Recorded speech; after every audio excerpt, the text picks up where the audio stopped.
Hello, and welcome back to the 3 Up Moon live stream, everybody. It is Saturday, May 22nd, 2021. My name is Matt, otherwise known as 3Up Moon, here on Twitch and YouTube. If you're tuning in live on twitch.tv/3up_moon, thank you so much for tuning in. If you're not a follower already, click that follow button. It'll let you know when and what I'm streaming next. Tonight we're going to be playing Legend of Zelda: A Link to the Past on Super Nintendo, but we're going to be using the randomizer. And if you've tuned in before, I play a lot of retro games, but I also play ROM hacks, fan games, and randomizers of retro games, where the main items and enemies are shuffled, sometimes music, all sorts of stuff.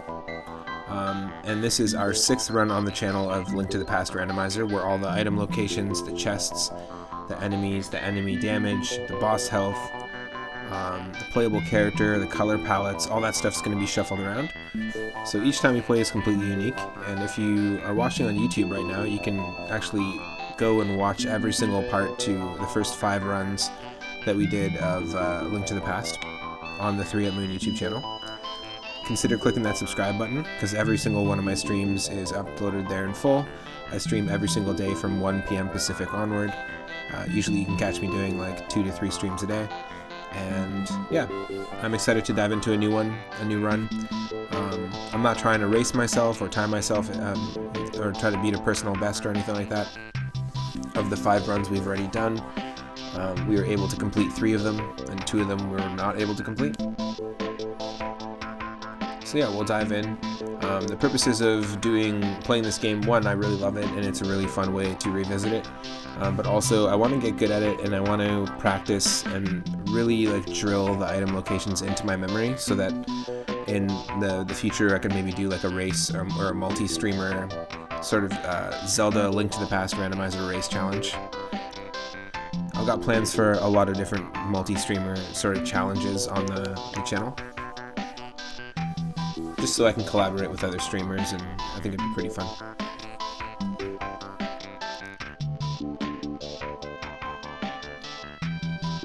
So we're actually going to be playing music from all sorts of different video games throughout the gameplay here.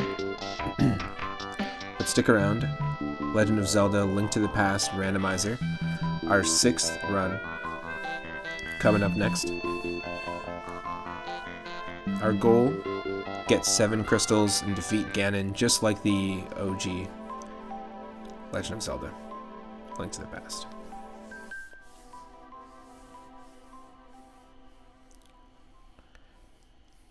Ciphers with the raid. Ooh, interesting. We don't have any we didn't have a raid alert, but this music can be the raid alert. Welcome to the stream. Just about to start our 6th run of Link to the Past randomizer. Thank you so much for the raid. Welcome Adam J93.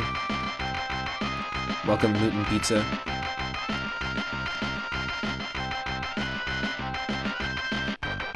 Coming up next, the Link to the Past randomized. Stick around.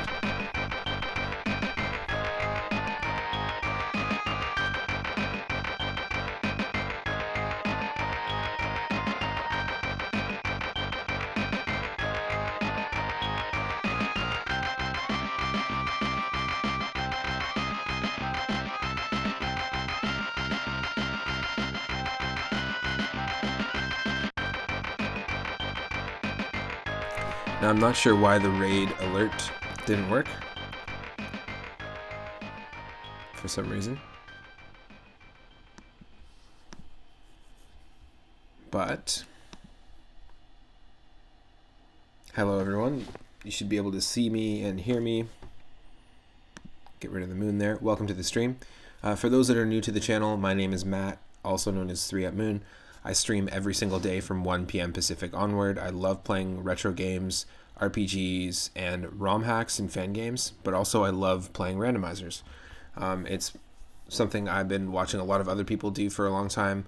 We play randomizers of Super Mario Bros. 1, 2, 3, Super Mario World, Land 2, Super Mario 64, Pokemon Stadium 2, Earthbound, Adventure Island 2.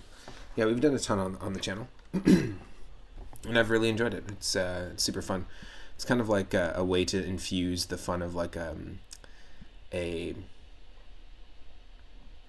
roguelike, or like a procedurally generated roguelike game, where every single time you play through it, like The Binding of Isaac, which is another game we play on the stream, it's always a different experience. And I think for me, there's an allure there that always makes me want to try a new run. Maybe it's not set up in the starting scene. I don't know. I have to do a quick test here real quick. Sometimes I just have to refresh. Yeah. Sometimes I just have to refresh Streamlabs. Very weird. Yeah, it looks like Streamlabs needs to be refreshed. That's what was going on. But thank you so much for the raid. Hope you're having an awesome stream. Were you still playing DuckTales Remastered? Was that the stream that was going on?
I'm excited because every single time you play, you usually play as a completely different character.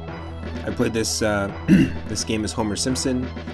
I've seen people play as Rocco from Rocco's Modern Life. We've played as the bandit enemy from Super Mario World 2.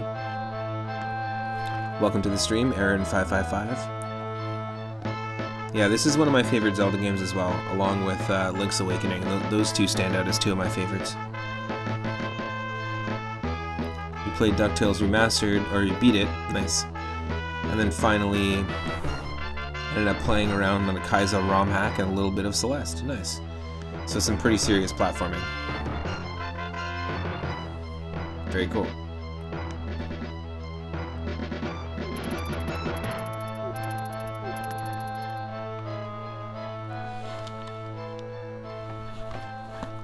Let's see what our character is going to be. As always, we are 3 up.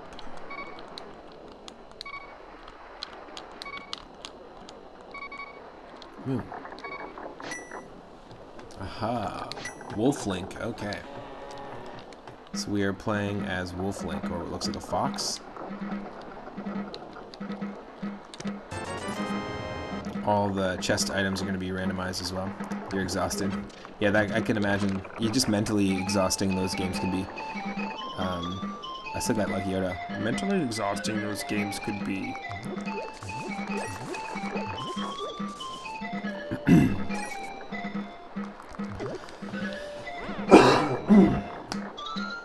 Now that kind of stuff can happen really easily.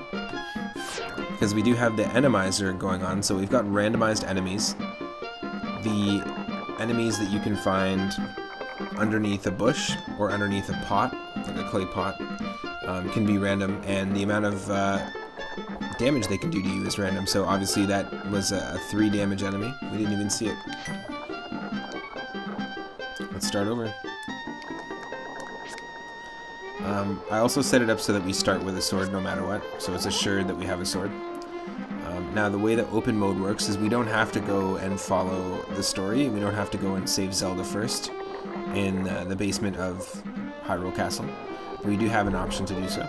We don't have bombs, so like to go to Kakariko Village would not be the smartest. So I think let's try it. Let's actually just take the default path. As you can see, we've got a completely different color palette for the overworld. But we have a blue pendant in the Eastern Palace. We've got the red crystal number 5. And we're going to need 7 crystals to take on Ganon, by the way. Crystal number 5 is in the Desert Palace, and we can't get there until we have the Book of Medora or the gloves to be able to access the boss. And crystal number 7 is in the Tower of Hera, which is just up on the cliff of Death Mountain, and we can't access that right now either. So always good to just keep track of what we can and can't access. Oh, and of course, there's an insta-kill right there.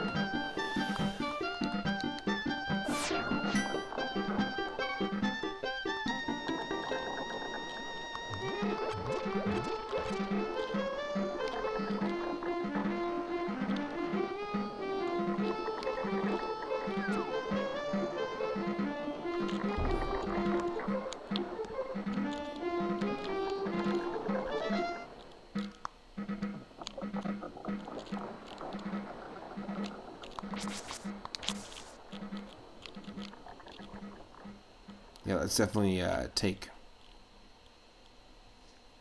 the path up here and not die. What? I gotta do this over again. Nonsense. Nonsense, I tell ya.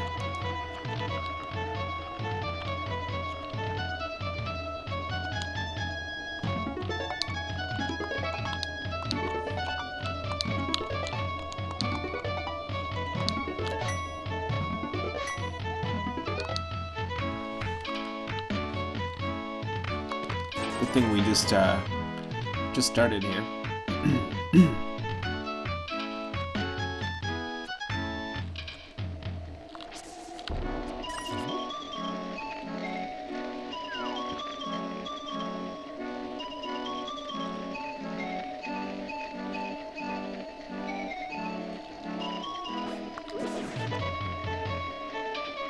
There we go. Now I also have an item tracker off to the side that I'm just keeping track of. And before we do anything here, let's, now that I've refreshed Streamlabs here, I just want to do a little test and see what happens. So thanks again to Cyphers for the raid, I really appreciate it. And thanks for dropping in on the regular, it means a lot.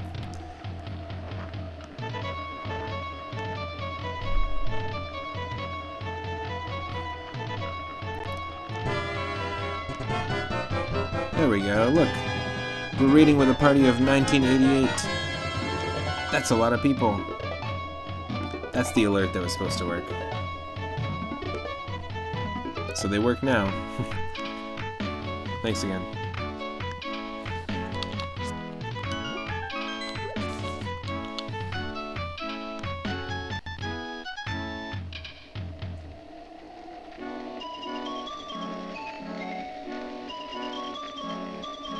Oh.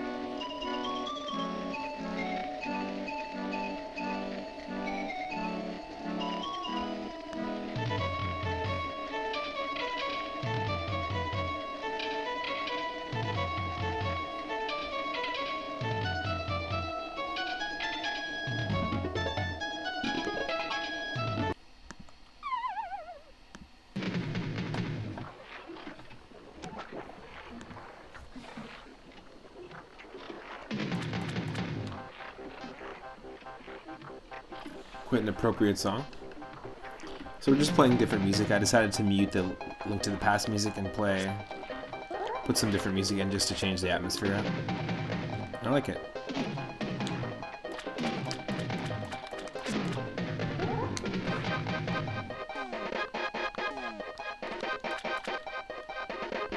Let me know if the game audio needs to be changed. And it looks like we've got ourselves the Quake medallion, which is nice. Good way to start. Wow, that sucks. Stop using save states. I don't often use save states in this game.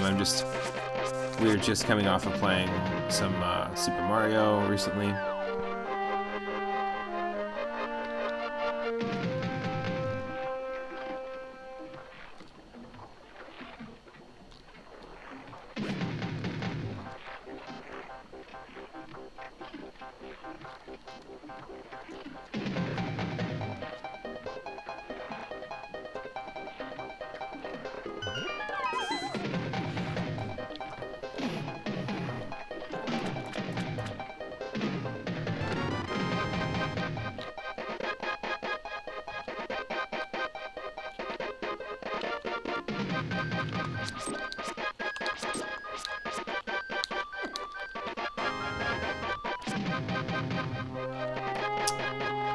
It's gonna be tricky here.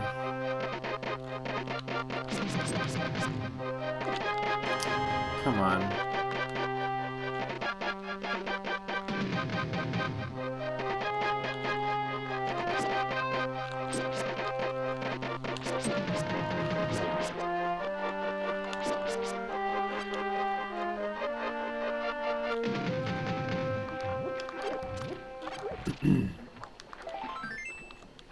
Piece of heart.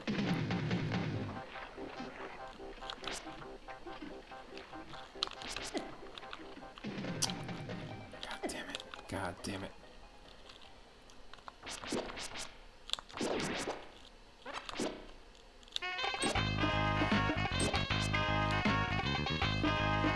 This music, it's perfect.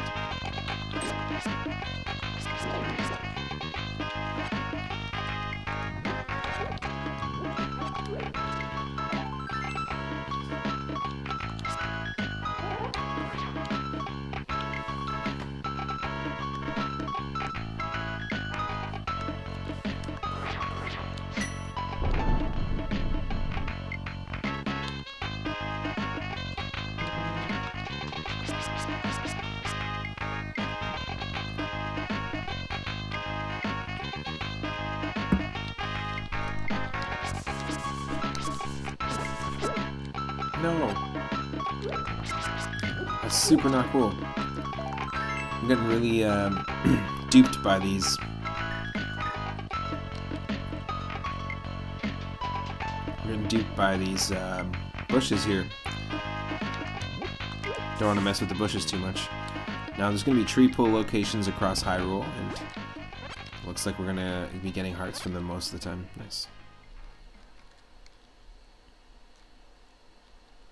New spot. Here we go.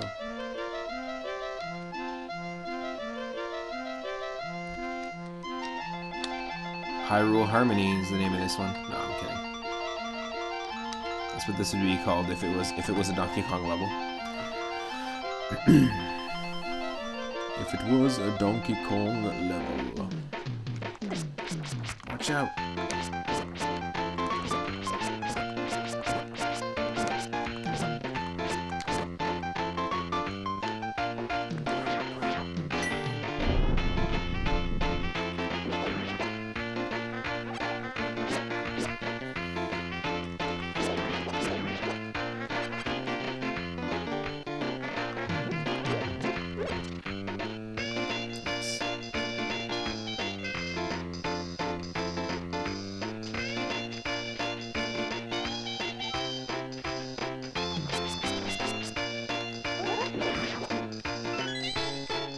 Key.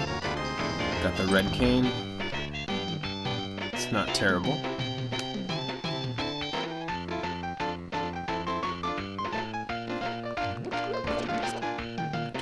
Lights. So yeah, you have no idea how much damage each enemy is going to do to you. It's completely random. It could be half a heart. It could be 8 hearts. So you just gotta really be careful. Some situations it could just be almost like an OKO mode, one-hit KO mode.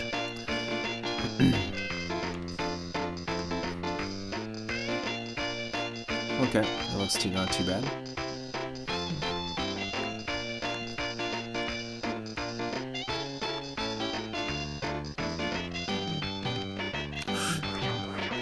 why I didn't mean to do that, but that's okay. Hopefully it'll de-damage.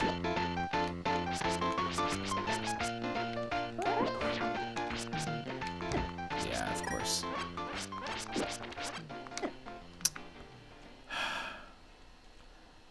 Okay, so this is the kind of thief that you can't...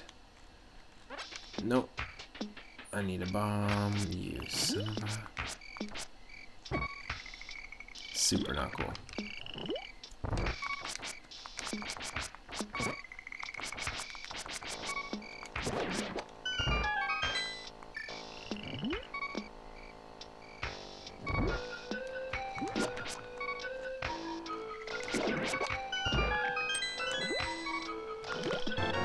Bombs, okay, that's fine. Get our bombs back.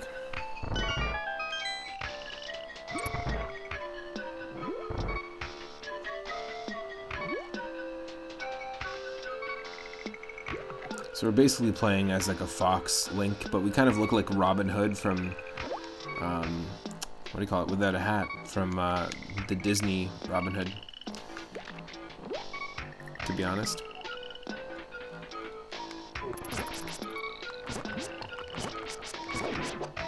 What was that, 1964? 1963 is when it came out? I'm not sure.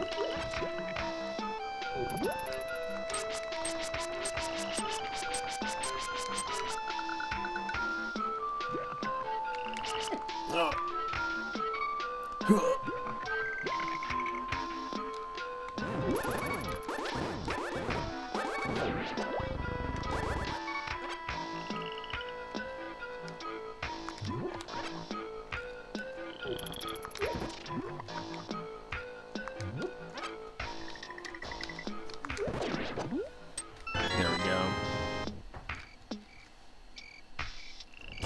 Normally Zelda's here, but because we're playing open mode, Zelda's actually in the sanctuary, and we got some more bombs. That's not too bad. We don't have a light source, so we can actually explore the rest of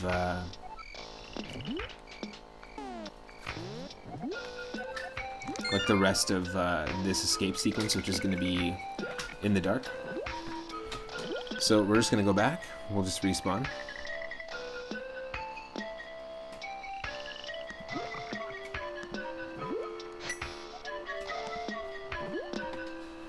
And we're actually going to start at the sanctuary.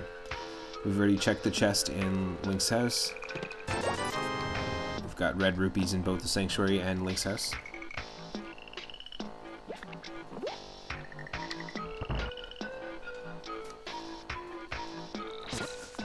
Whoa. Jeez. Get out of here.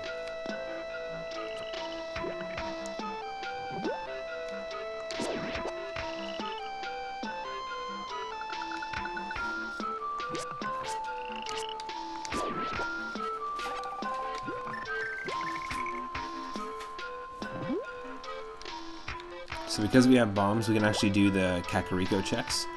Before we do the Kakariko checks, let's do Lost Woods. So there's going to be a few items we can get here.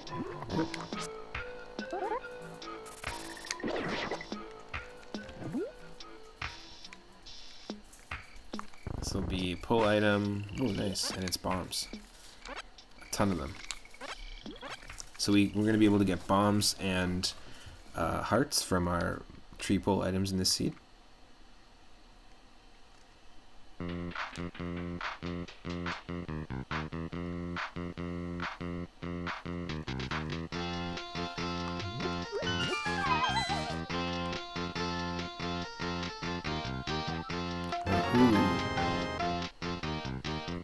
We just got the ice rod. Yes, we just got the ice rod. Hell yeah.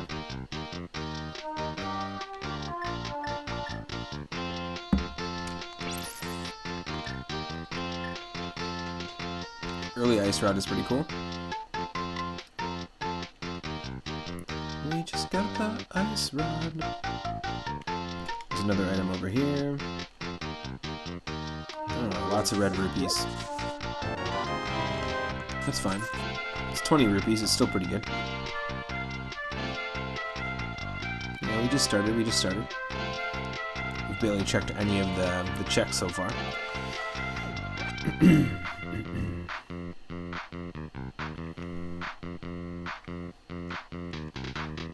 Now, just for information, we're going to check to see what the lumberjack item is once we can get access to that tree, and they're done.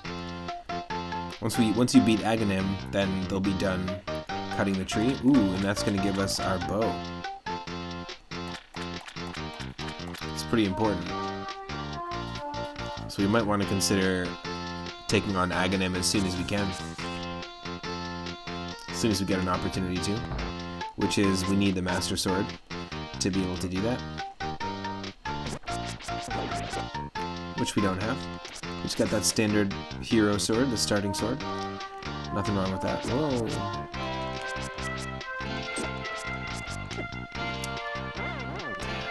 Come on. That sucks.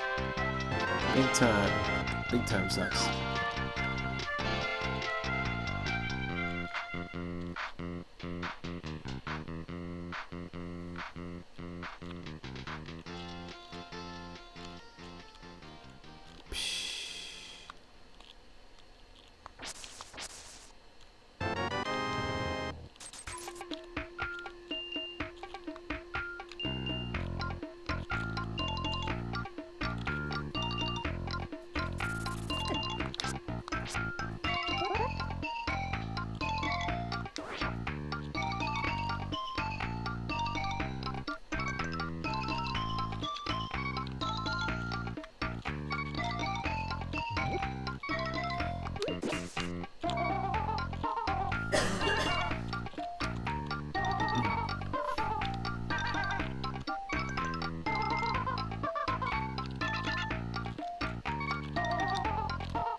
There's lots of checks we can do here.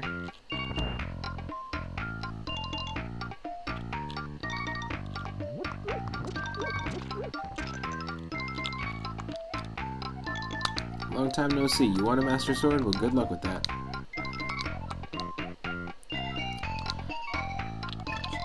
What do we like? Cheese or jam? Let's go jam this time. It occurs to me that I like toast and jam, but cheese and crackers are better. You have to say cheese.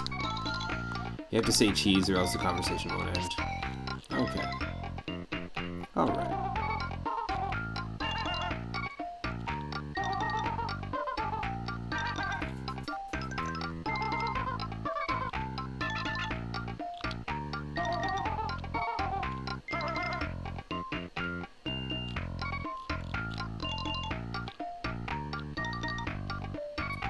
Yo, Rush Pirate, welcome to the stream. Whoa. That's terrible. What a waste. But we're gonna need this. Let's take this with us. That sucks.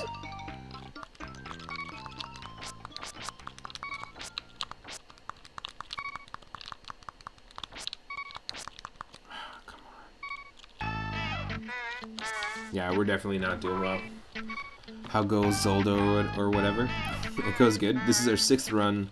Our sixth attempt doing a randomizer run. We're playing as what looks like Robin Hood from the Disney animated film way back in the day. Was it the 60s that animated movie came out? Anybody know?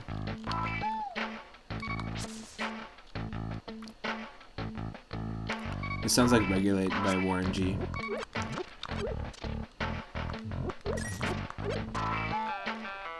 It's awesome is what it is. Yes.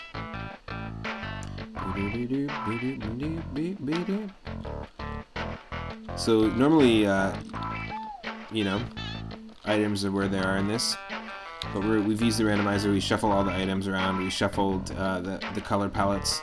We've got the music turned off, but just the sound effects going. We're listening to music from the Donkey Kong Country 2 Game Boy Advance port soundtrack. So I'm having some fun with that.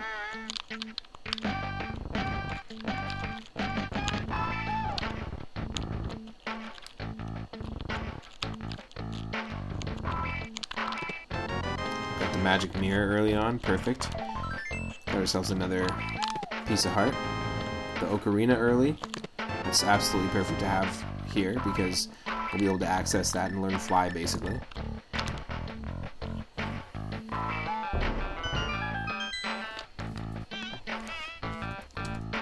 Also, if you're looking for more retro streaming content, go check out Rush Pirate 1's channel.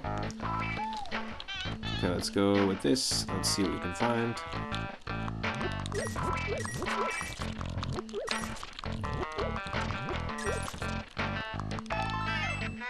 Thanks for the recent follow as well. The Inner World, what's that all about?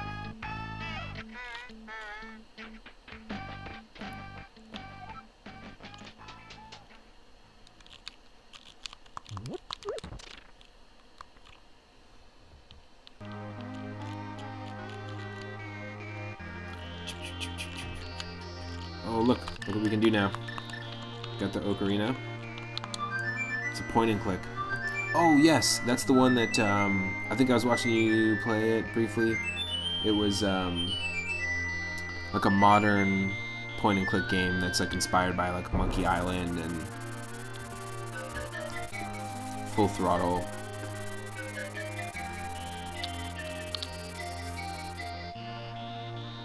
Like aesthetically cool. So now we can fly anywhere we want. We need a fish.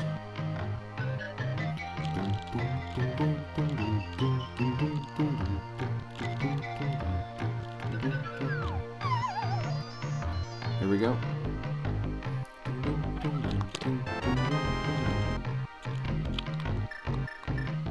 Having the magic mirror early is really amazing.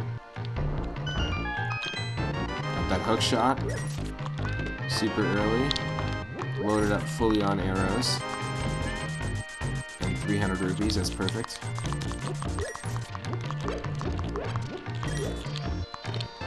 Nice. Straight up full heart container, there we go. Avoid the sewer water if we can. Oh, ugh. Ugh. Ugh.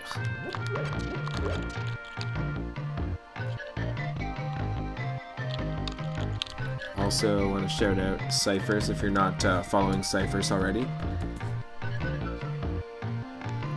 Maybe we get some chow, nice.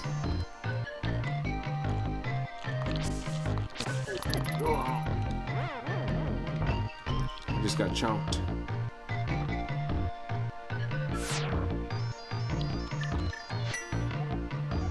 Ooh. We'll start back here. Streaming Celeste. The last run we did, actually, the last Link to the Past run, we were playing as Madeline, as Dark Madeline from Celeste. I didn't end up continuing that run. Just wanted to start from scratch. Gotta go all the way back. Speaking of starting from scratch, we gotta walk our way to Kakariko. Guess we should have... No, let's do it this way. If we're gonna go to Kakariko... Oh, we can fly, can't we? Yes, we can. Yes, we can. Hell yes.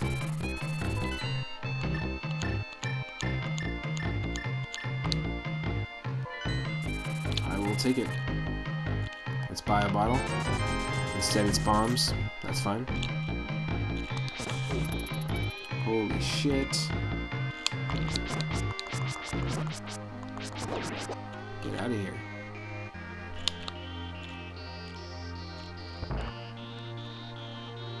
Be prepared for enemies in here. I knew it.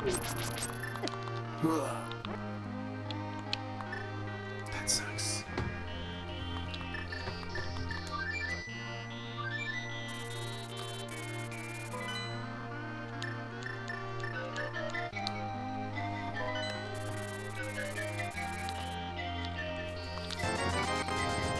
Okay, sorry about that.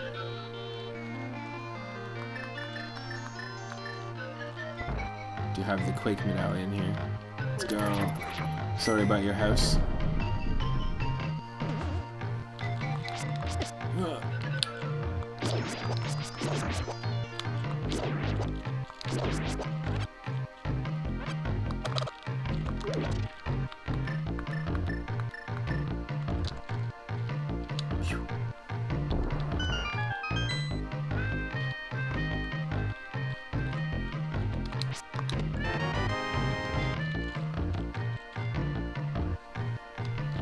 So yeah, I guess we're playing as Robin Hood from the Disney animated film. We'll settle on that as the lore. The Legend of Maid Marian. a Robin to the hood. We need ourselves... Oh, look, it's Mario. We need ourselves a bottle to get anything from here, so that's pointless. That's no good. This will give me more useless arrows. We know where the bow is, but we need to defeat Ganon for that. So we technically need the Master Sword to get the bow. Technically. There's nothing here. That's just a shop, which we don't have any bottles, so we can't really do anything with it. Yeah, I guess there's not much to do here. So we have to go south of Kakariko, and I try to do this methodically. With open mode, you can go anywhere you want. So we've already done all the Lost Wood checks, and we know that the arrow is in the Lumberjack check, which is once we get the Master Sword, we can reach the upper section of Hyrule Castle. We can access that, then we can take on Ganon, and then that opens up a portal to the Dark World. Once that happens, you can come back to the Light World, and the Lumberjacks will be done cutting that tree.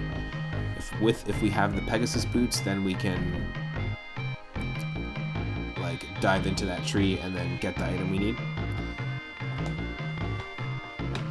It kind of sucks because we need the Pegasus boots, and we also need to defeat Ganon, and we also need the Master Sword just to be able to access that. So, like, knowing that kind of sucks. We've done all of the Kakariko checks except for the bottle, I believe.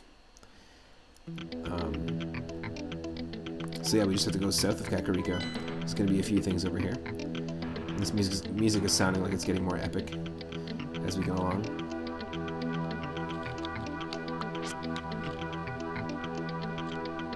What is in our library check, which we can't access till we have Pegasus boots, of course. It's more bombs. Not wholly necessary. What is our race check? I usually like to check before we actually do it, because there's no point in wasting our time doing it if it's not an item we need. Ooh, yes, that is the Master Sword. Look at that. There's step 1 done, getting towards our bow. Just sitting there. Well, all we gotta do is run for it. Let's go. This music's getting epic. It knew we were gonna go for the Master Sword, that's why. Let's do this. Let's do this. Now I should probably talk to him. Alright, man. You should probably talk to him. Did you come from my brother's room? Are we cool? They fight. They fight. You have 15 seconds. Go, go, go!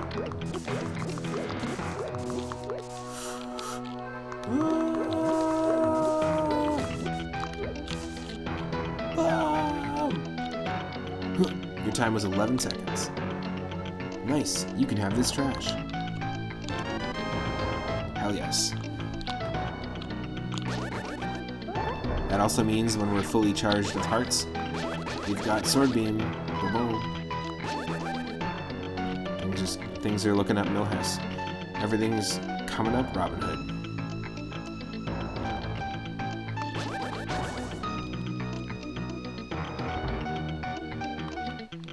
See a few more people are joining the stream. Welcome to the stream.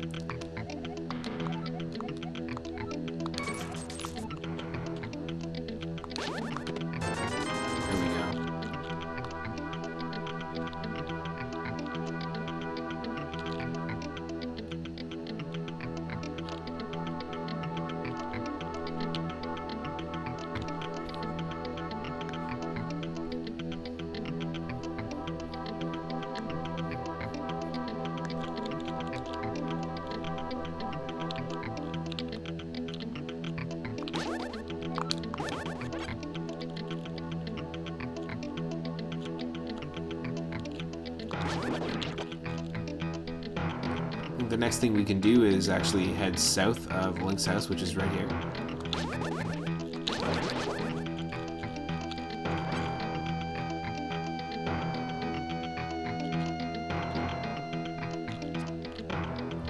There's going to be a few checks right now.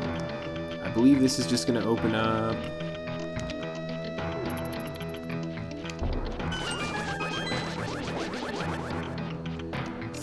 Fairy Fountain? That's it? Yeah, that's what I thought. Well, I'll take a drink.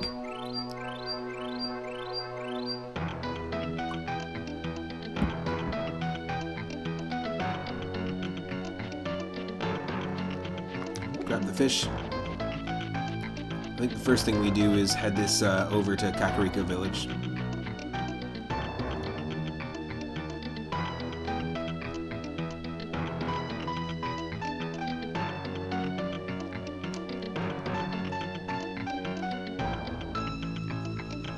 So we can get ourselves some magic, we can get ourselves some rupees, some bombs, some arrows. We don't need them. Don't really need the arrows at this point, but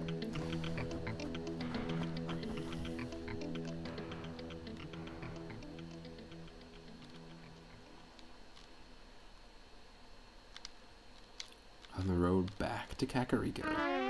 Kakariko. Gotta take this fish to the salesman.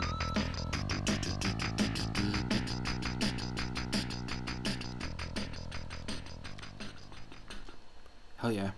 Gotta hype ourselves up for this, like, menial task.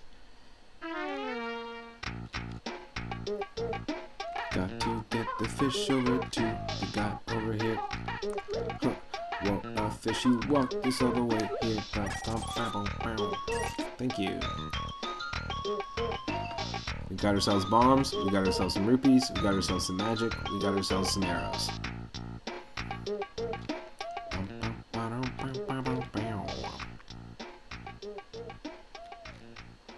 Okay, now we're heading out.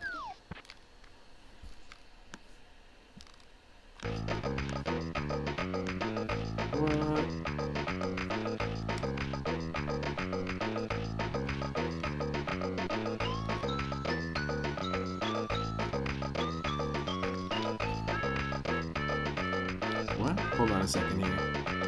I'm so lost.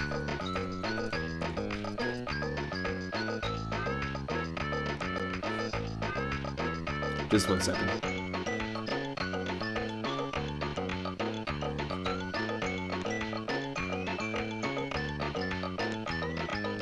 Weird, it was just like opening up a whole bunch of windows.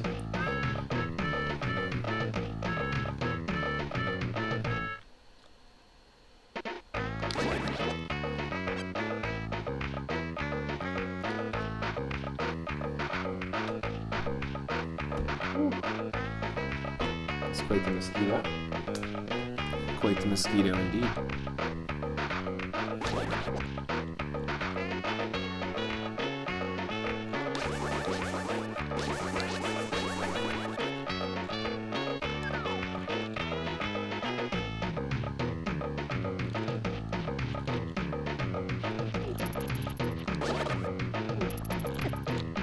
Oh no.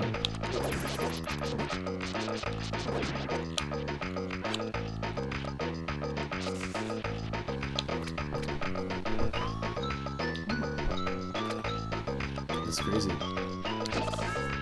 It's a massive mosquito in here. There's a really big mosquito in here. So keep an eye out if you need to hit it. You sure? Just checking.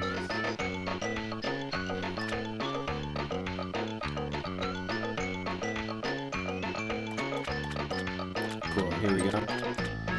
If there's a fish around, we can actually try this little mission. In fact, we can probably get our fish right up here.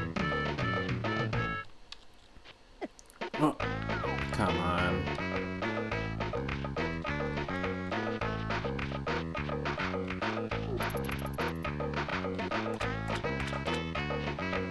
That's what we're looking for.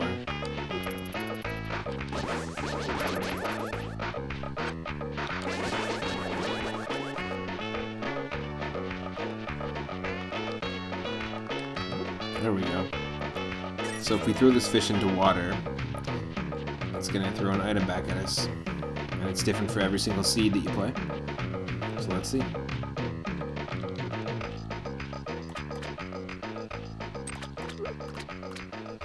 Ah.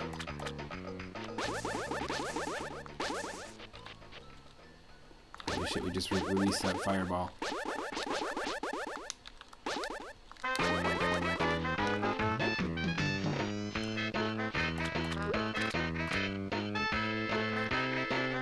What? Cop it. Super not cool.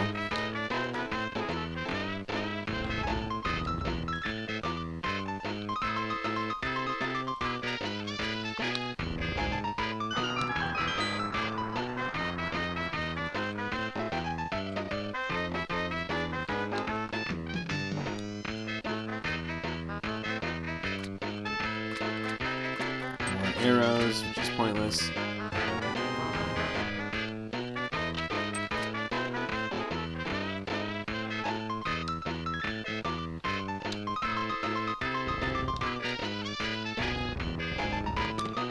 And the hammer, hell yes.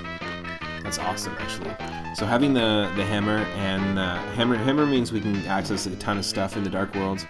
The Master Sword means we can take on Ganon and then go get the bow as soon as possible. And also the magic mirror means that we can... It's just very helpful in the Dark World. So the only thing we're really missing here is the... we're going to need the Moon Pearl so that we can actually go to the Dark World and interact with things and not just be stuck in our animal form, even though it looks like we're in animal form right now. So I wonder what our Bunny Link equivalent will be in this.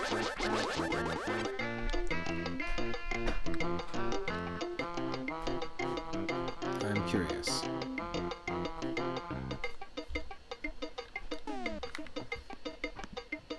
Hey, babe.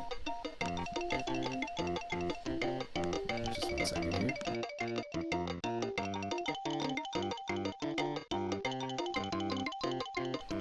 Okay. Yeah, we have a decent amount of items right now, I would say.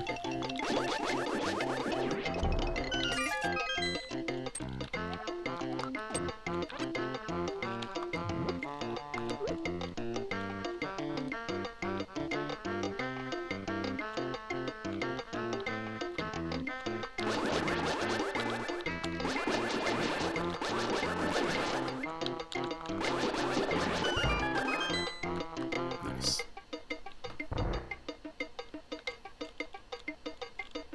5 items here. Another piece of heart, which brings us to 5. And a full heart container. Talk to him. Moon Pearl. Golden. Moon Pearl, hammer, ice rod, super early. Got ourselves the, I have no idea what medallion that is.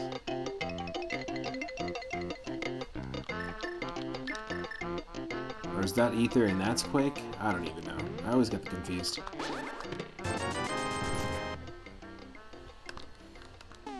Very cool. Very cool.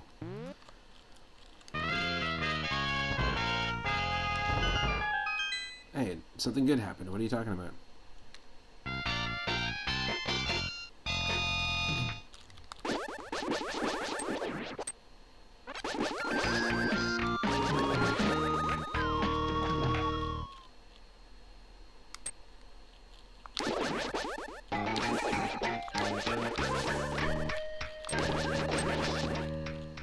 It just keeps playing all the different end jingles from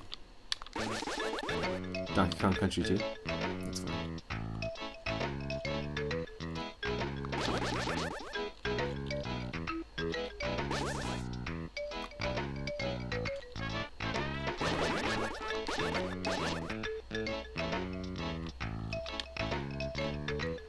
We're just checking the Ice Rod Cavern here. See what item is going to be there. Oh no, come on.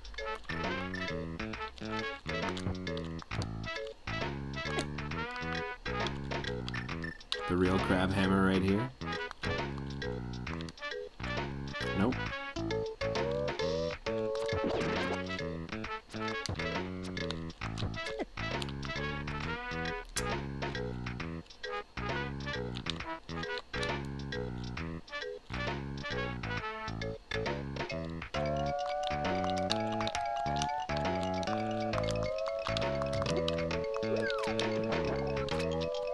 It's a secret to everyone. It's hearts. Okay, cool.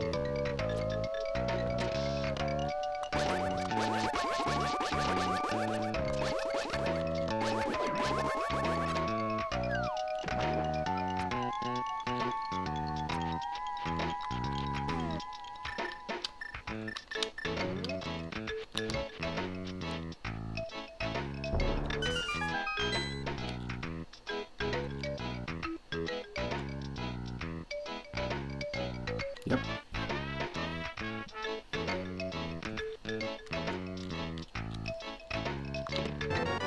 First bottle, we can head back to Kakariko. Let's do this. This music is 10 out of 10. Lazy Caribbean, definitely. This is from Donkey Kong Country 2, Game Boy Advance version, and the name of this song is... I'll just check for you. Also, it is slowed down a little bit. I actually slowed down a little bit of the music. This is some pretty fire stuff right here. Come on, tell me. Tell me.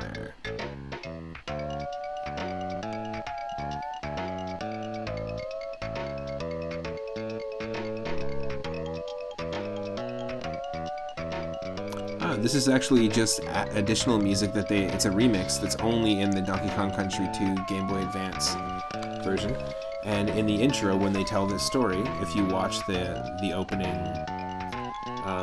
cutscene, this is the music that you listen to. This is what plays in the very intro of Donkey Kong Country 2, just on the Game Boy Advance. Because I know in a lot of those Game Boy Advance ports that they added custom intros, like to Super Mario World and stuff like that.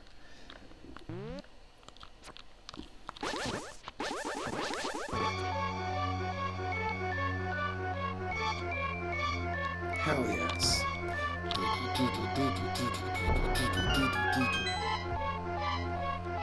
Let's go.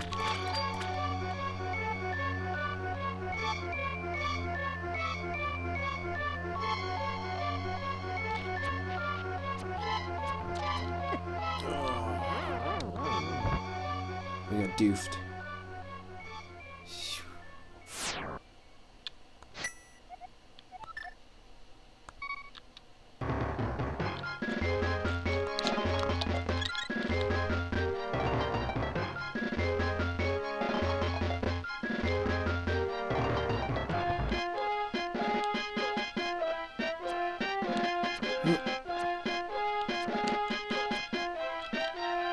So we have the Moon Pearl, so we can do some interesting stuff.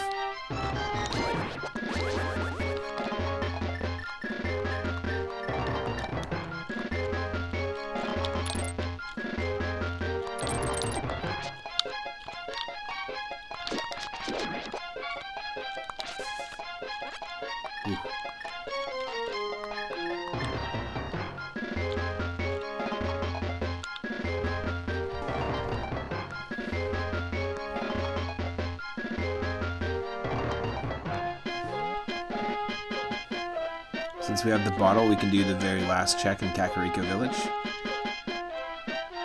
And since we know that we normally get bombs or hearts from the different checks, you know, we can get a heart here. We can pull on the Mario painting. And we got bombs. That's okay though. Nothing wrong with that.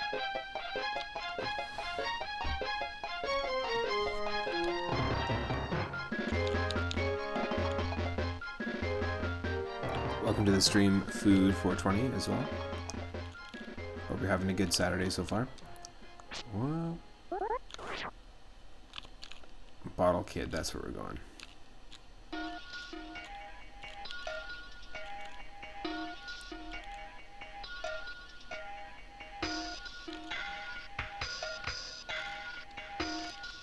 There we go.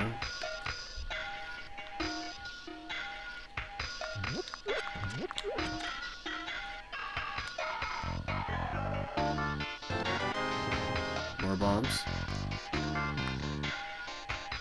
So that's all the checks there.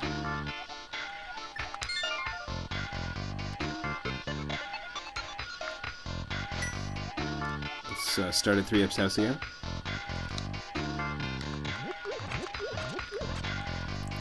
So because we have the hook shot, we actually have access to a few different things.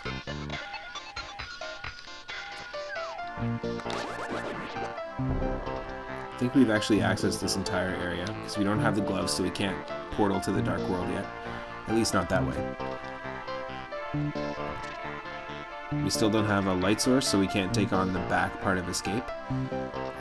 We can do this, though. Actually, before we do this, let's save and quit and go back to the sanctuary. I think there is a way for us to... No, we can't use the magic mirror. Sorry, I'm wrong. I'm wrong. It's back to 3 upstairs. That's my mistake.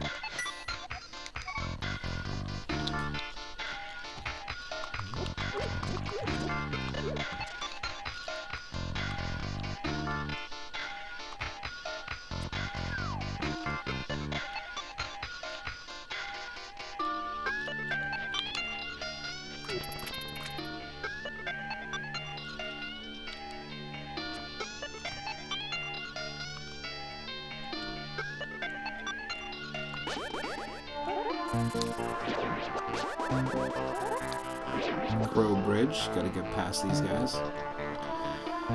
Okay, let's go to the Eastern Palace. Let's see what's up over here.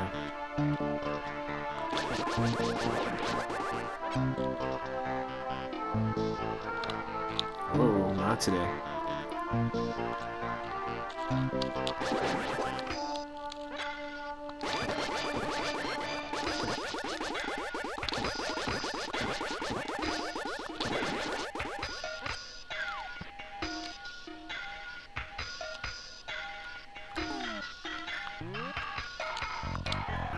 Want something for free? Go earn the green pendant in Thieves Town and I'll give you something.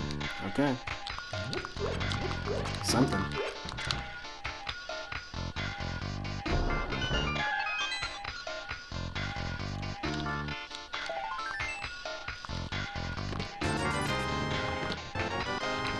And the gloves. Here we go. So now we've got access to a bunch of Dark World portals for sure. 100%. We have the Moon Pearl, which we got from one of the Hype Caves. We have our Magic Mirror if we need it to access any secret sections. We have our hammer, and we have our gloves. So we're doing A-OK at this point. Let's just take on the Eastern Palace. We're going to take it on without a light source though, which is a little bit risky.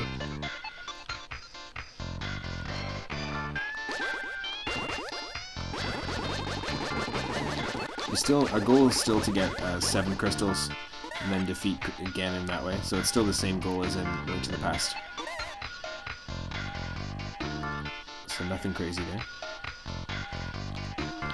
There we go.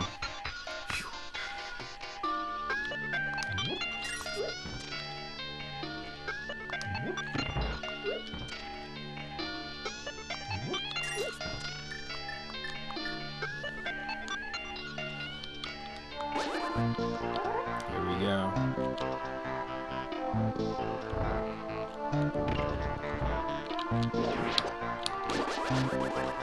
You have a question about Super Mario World? Yeah, question away. Question away.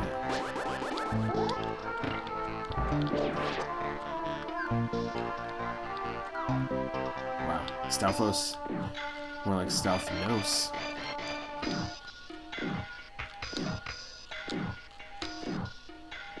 Yes. That was lucky. Why was the moon so mysterious? Well, I think because it appeared only a couple of times. Only a handful of levels is where it appeared. It usually was off-screen in places that you wouldn't normally know or think of. And same for me, actually. That's the reason why I named the channel 3-Up Moon, because when I first found a 3-Up Moon, I still have a vivid memory of like the first time finding one, or finding it in my second one, when playing Super Mario World back in the day, and it was just such a cool victory moment. Like, it was something so elusive, sort of like the same vibe of finding, like, you know, a piece of Triforce in A Link to the Past, or in rather like Ocarina of Time or something like that, or the Moon Pearl even in Link to the Past, if you will. Let's try this. Eastern Palace. And there's all sorts of different 3-Up items, in fact, in Yoshi's Island, which we played and beat on stream, and I have a full playthrough of it on YouTube, on my YouTube channel.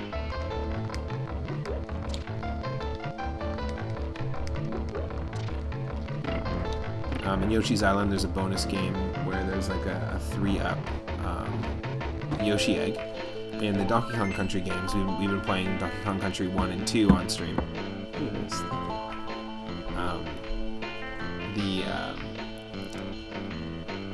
Yeah, we've been playing those games, and there are like red balloons that give you 1-ups. So there's blue balloons that give you 3-ups. Also, there are 3-up green mushrooms. So just basically 1-up mushrooms with a 3 on their forehead, and they're in Super Mario Land 2, 6 golden coins.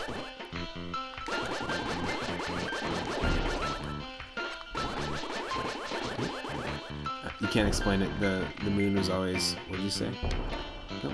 What'd you say about me? The moon was always like weird. What the fuck? I feel that. Also, Rush Pirate says, fat and happy cheeseburger meatloaf. Nice.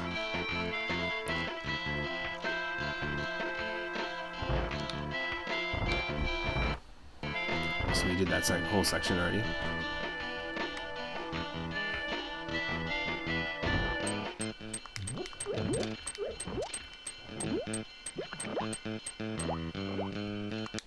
That doesn't look like a fun area to be in.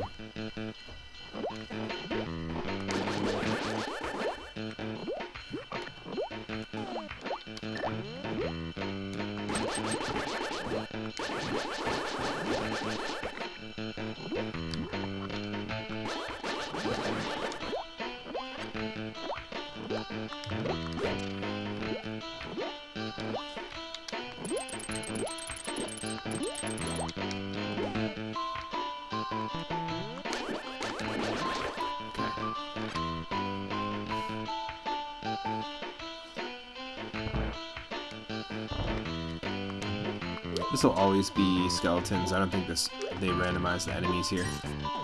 Yeah. It's definitely a scripted room for sure. But the enemy, the amount of damage the enemies do, including the skeletons, is randomized for sure. This is our very first dungeon, by the way, Eastern Palace. We got ourselves the big key early on. That's perfect. Okay. Interesting. Just a heart in the wall we can't get. It's like a dark, twisted poem / escape room. There's a heart in the wall you can't get. A piece of heart requires a bomb. Oh, maybe that's a hint here. It's not, but let's try it just for fun. Nope. This music also totally reminds me of Super Mario 64. This song could have totally been in Super Mario 64. Okay, it's just the compass. Nothing crazy. Nothing crazy. Oh my god, we're gonna die. We're dead. Those rolling pins do a ton of damage to us.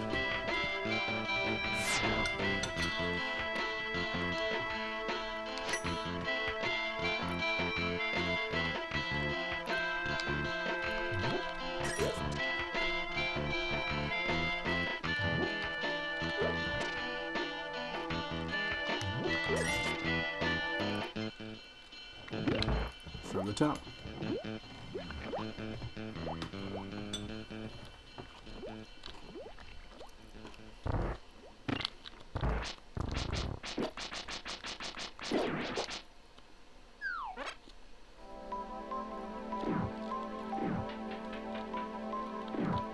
Ooh.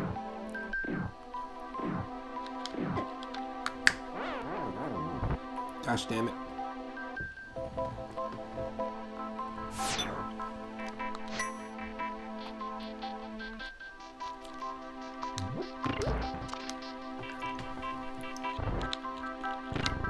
That is delicious. My partner Michelle made us like a little parfait dessert with yogurt and strawberries and like crystallized ginger cut up within it. It's really nice. Super delicious.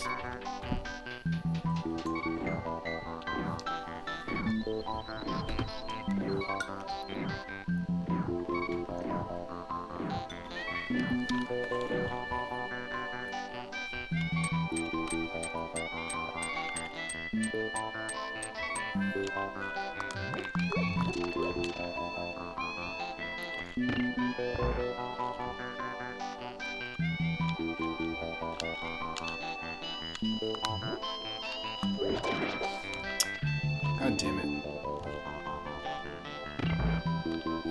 I want to eat everything! Don't die, dragon! Welcome to the stream. Happy Saturday. Oh, oh, oh, oh.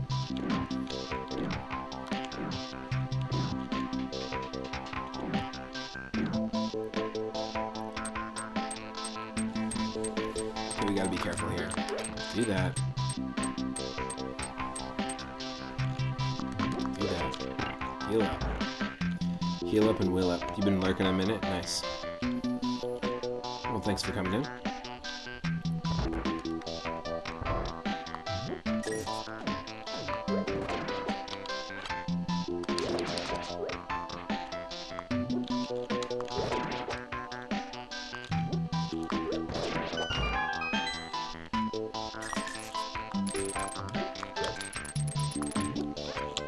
There we go.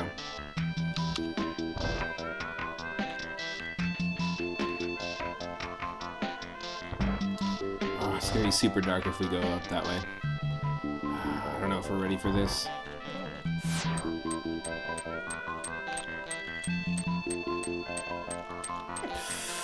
Holy shit, that was not good.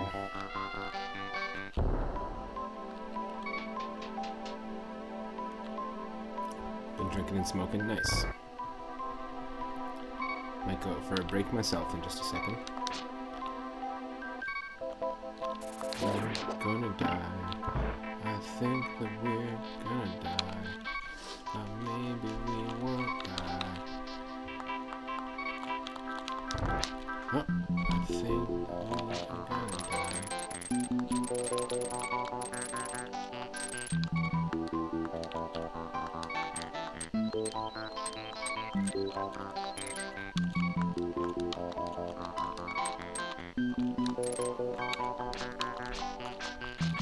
Been a good Saturday. Nice. Oh, come on. The fact that we're trying to do this blind is a little bit silly. But it is a dungeon that we can complete.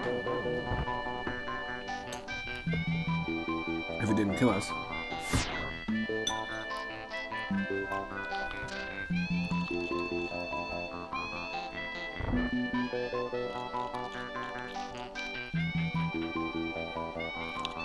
You know what, it might actually be worth just coming back here, to be honest. We have the big key, so it's not a big deal.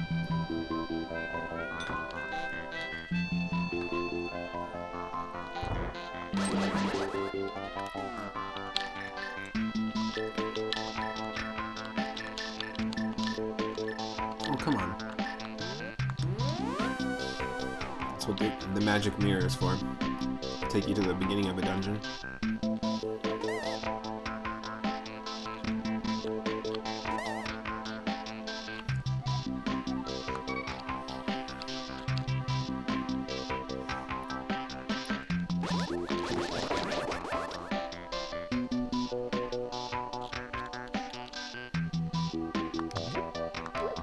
Nice.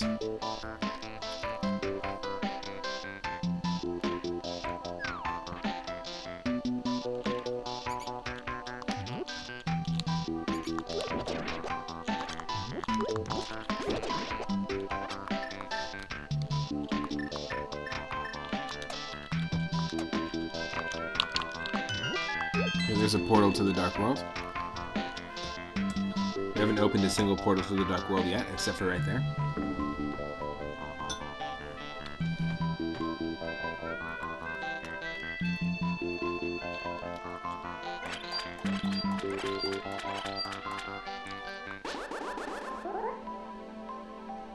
We're so excited about this move.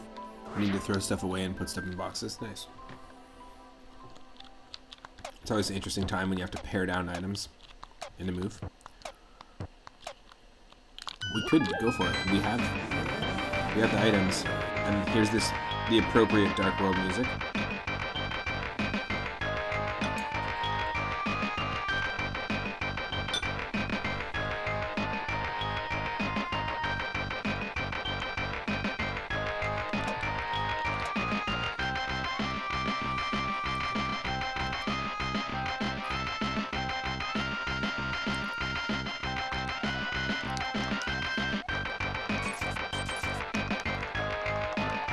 Oh yeah, this is the same every time.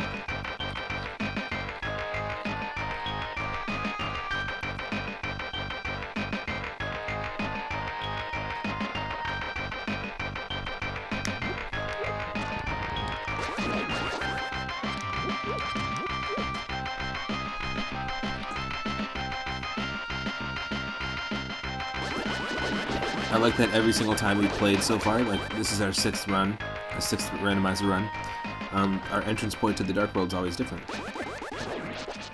We could go straight to the Palace of Darkness here, but we need, we also need a light source. I do like, I like the red wine rivers we have in the Dark World.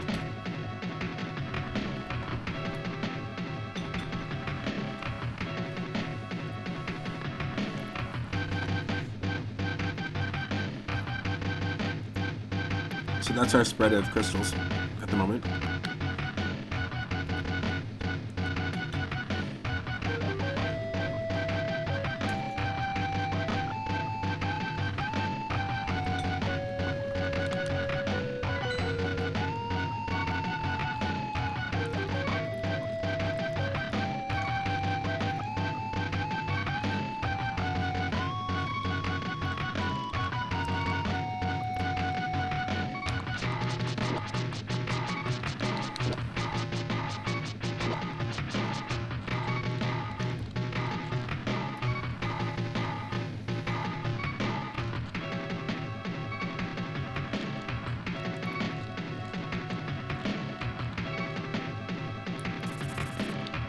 Holy shit.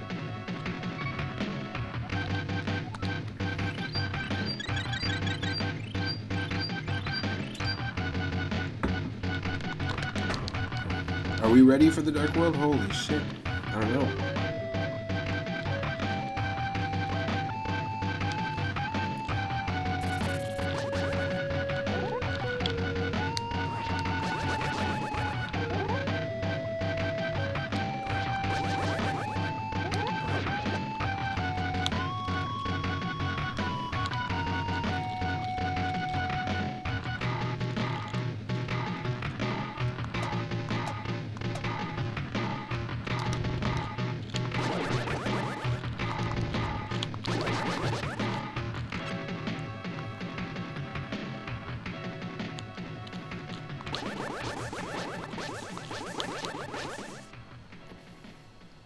It's interesting because, yeah, we can go to a lot of different places here and explore the Dark World pretty thoroughly now.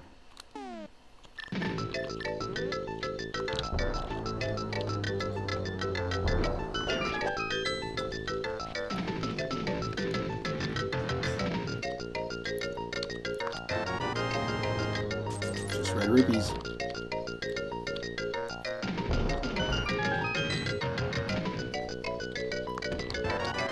Yes. I'll take it. I'll take that too. It's all about those hearts? Absolutely. Only need one more piece of heart to get a full heart container. And that'll bring us to 9 hearts total. Really need to build hearts quickly in randomizer runs because, again, you don't know what kind of damage any enemy can do.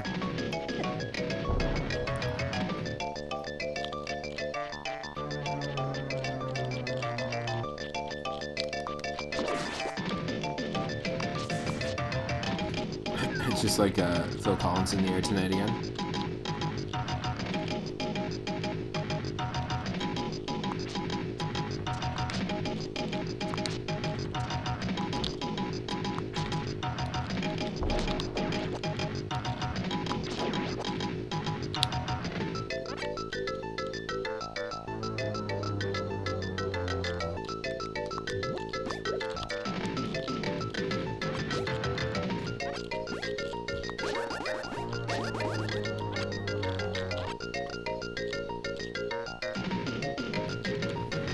Could take on the Swamp Palace, that'd be pretty crazy.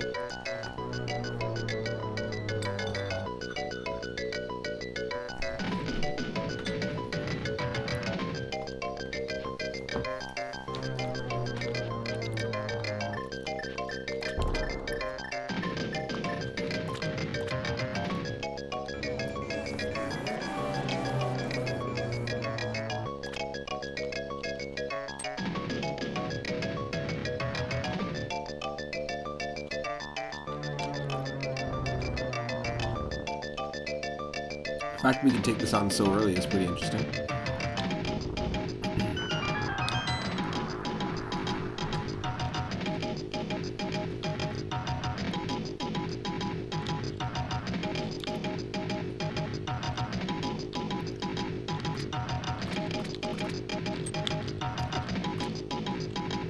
Okay, that sucks.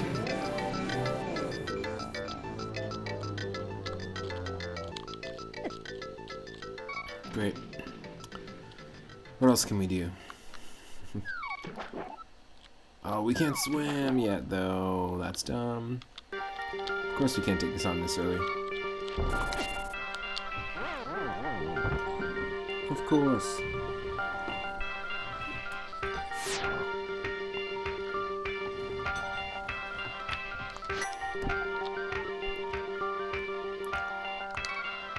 We don't have a light source, so we can't do the dark rooms in the Eastern Palace. And we can't do the Palace in darkness, even though we can access it. So we gotta look at the freaking map of Hyrule. We can't do the Swamp Palace, because we don't have the flippers. We can still use the magic mirror at the cemetery if we go and save and quit. And head to the sanctuary next to the cemetery.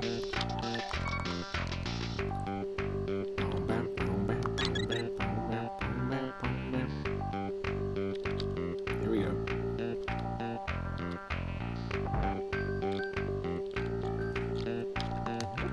Holy shit. Get out of here, buddy.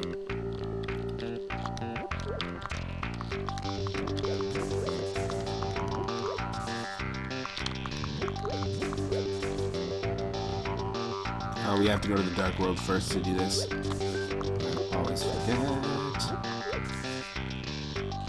It's okay.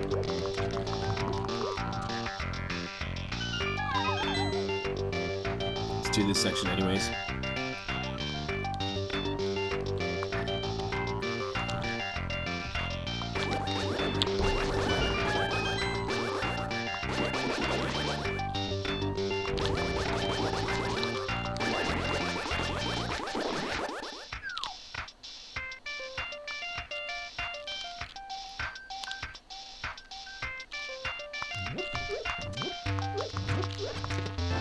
Got the map of the underground section. We got ourselves a key and a shield. Nice. So this is basically the last room in a series of dark rooms you need a light source for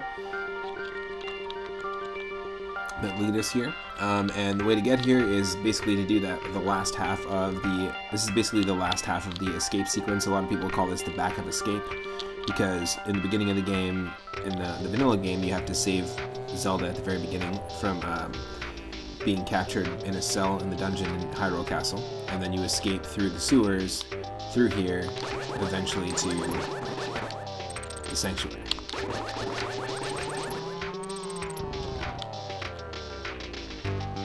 You can also fall down here by going the way we came. Oh my god, please don't die. That was freaking lucky. That was really lucky.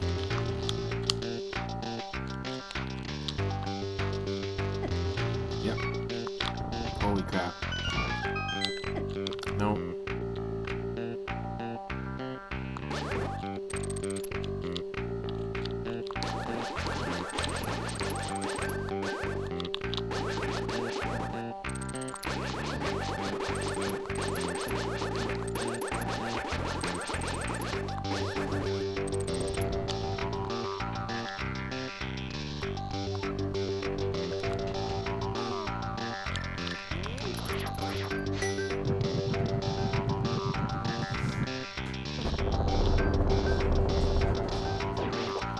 This one's the Bombos medallion.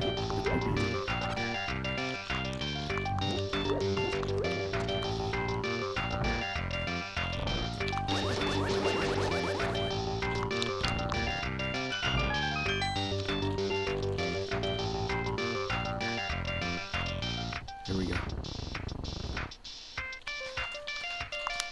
Figured it out.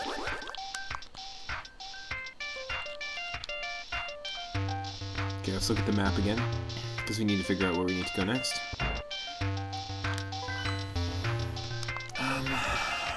So we know the bow is in the lumberjack location, which we can't access unless we take on Ganon.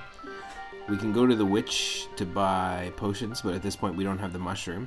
And we can go past the witch's house, because we do have the ocarina, so we can fly anywhere we want. We can go past the witch's house and head on to Lake Hylia, because we have, not Lake Hylia, it's Zora's domain, and we have 500 rupees. So we could feasibly buy Zora's item, but we don't have flippers.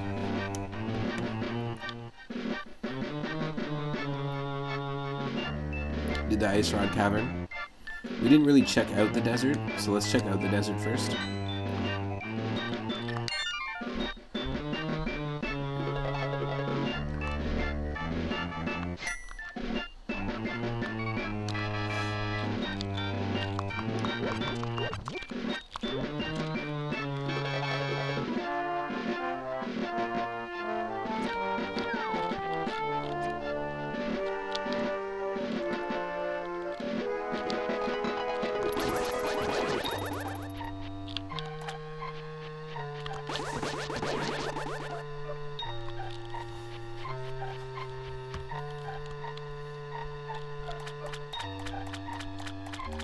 Oh.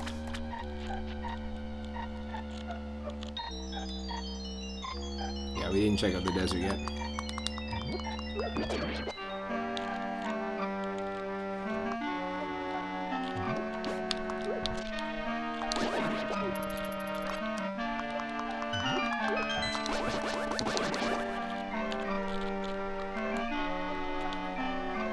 It's gonna be rupees.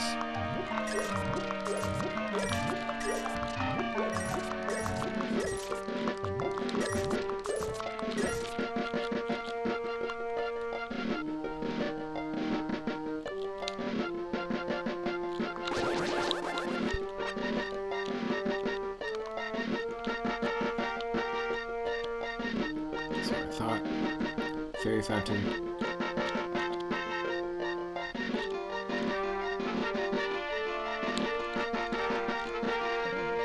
First time in the Butterscotch Desert, it looks like. Good old Butterscotch Desert. Sounds like an old country song. Down the Butterscotch Desert. Let's go see what's up here.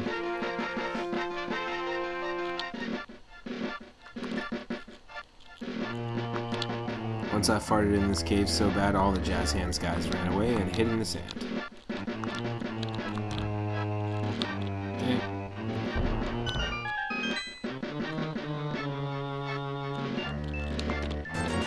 Rupees. Big whoopee.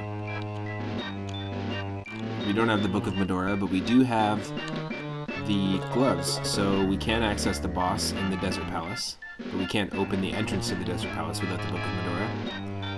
So that's what we're waiting for. And there's only one other thing to check in the desert. Oh my god. Please don't kill me.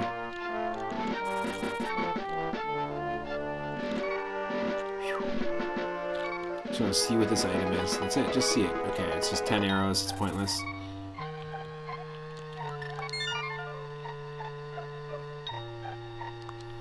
We can also fly directly to... because we have fly with the ocarina.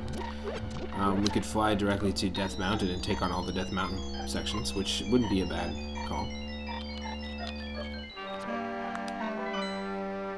Right, because we don't have flippers, so once we have flippers, we'll be able to access the Swamp Palace, Lake Hylia, Zora's Domain with our 500 rupees, and also check underneath the bridge for the hobo that normally gives you the bottle. So we can do that afterwards. But in terms of flying around, like we've checked the entire desert, we can't access the Desert Palace. We've done the entirety of Lost Woods except for the lumberjack check for our bow. And we've done all of Kakariko Village, all of south of Kakariko. We can't check that little patch of grass directly to the west of us because we don't have the shovel. We need the shovel for that. We checked the Ice Rod Cavern, we checked the swamp, and we went to Eastern Palace, and we have the big key for Eastern Palace. We just need a light source. Okay, so this is what's gonna happen here.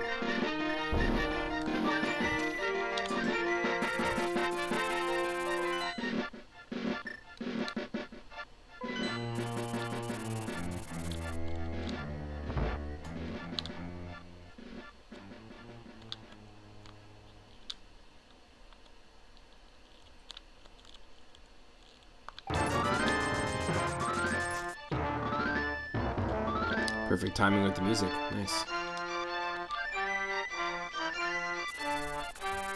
Here we go.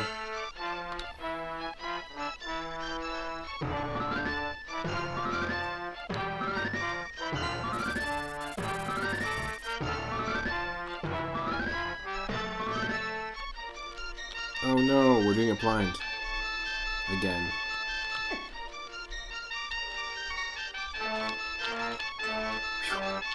No, thank you. We need the light source, so we can't do Death Mountain either. Okay, gotcha.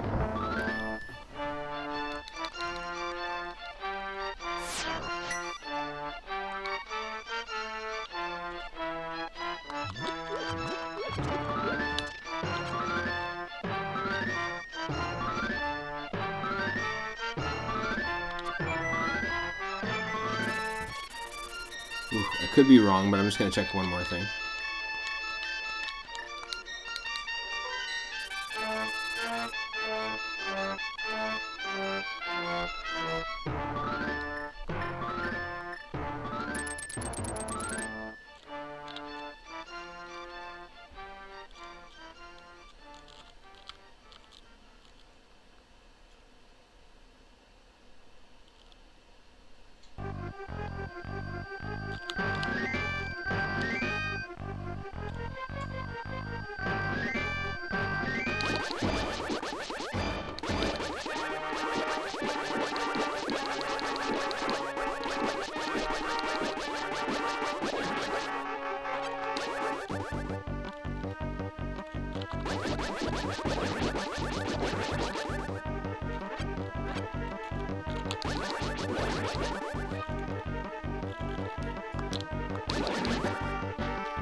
Pitch black. Okay, cool. So that's off the table at the moment.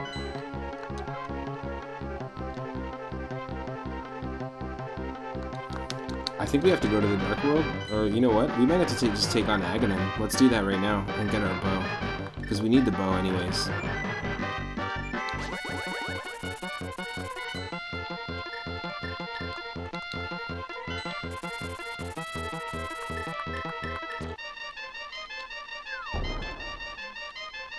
Let's do this.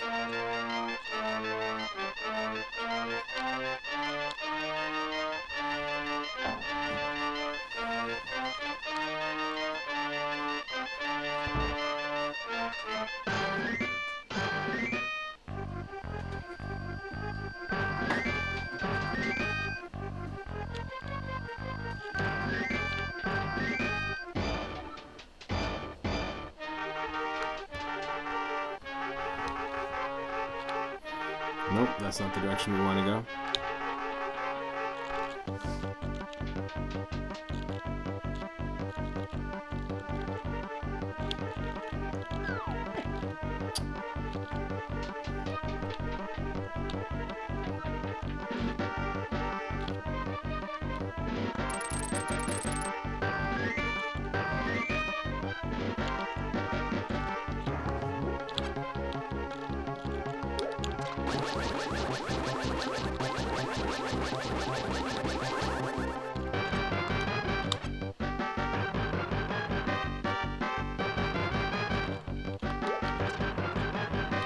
Get ready for this.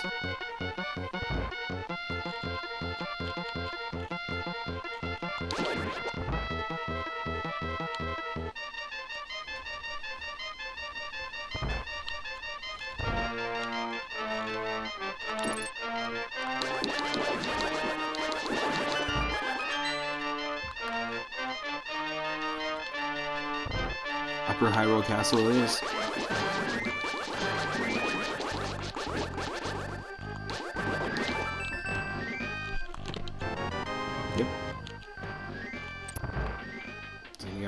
darkness as we go upstairs.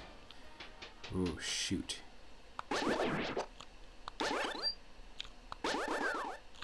Oh, we need light.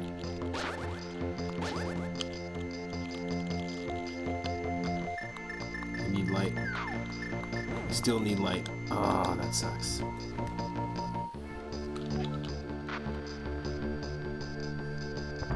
We might actually have to do this differently than we expect. There's so many spots we need light. We need light to access the upper section of Hyrule to take on Ganon. We need light to access any of the dark caves in Death Mountain, Palace of Darkness, and the Eastern Palace. That's insane. Yikes. I guess there's only one way to do this.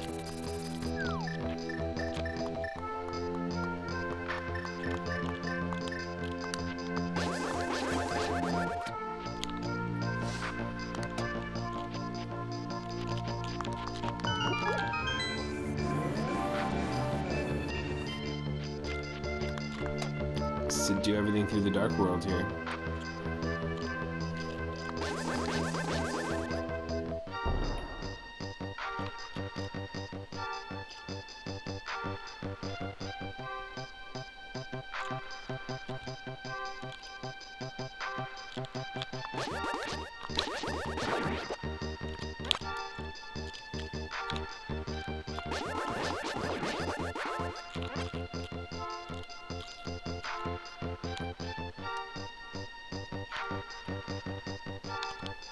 I guess the same sword we have, or same shield we have, but let's go for it.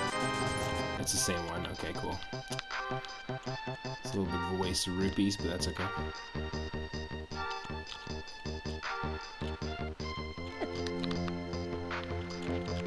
Yeah, let's just not do it.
There we go.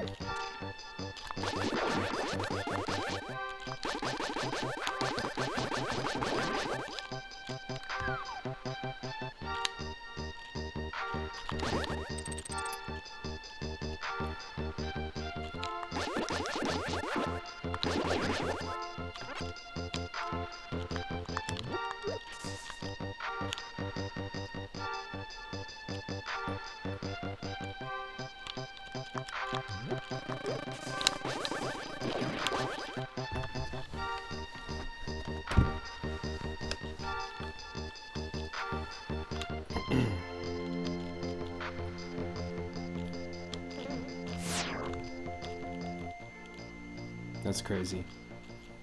Whew. Is this also a dark cave? Oh no, cool. Let's see what's up here.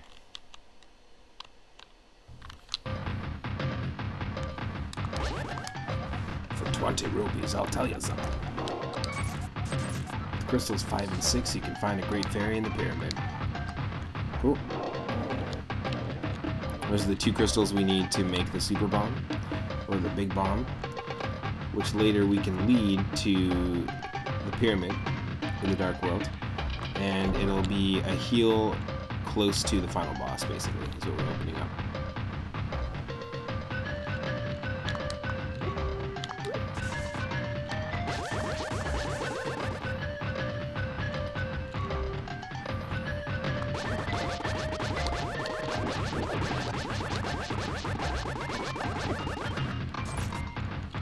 Holy shit. Nope. We're not going that way. Let's try Thieves Town. There's also something down here if we're careful.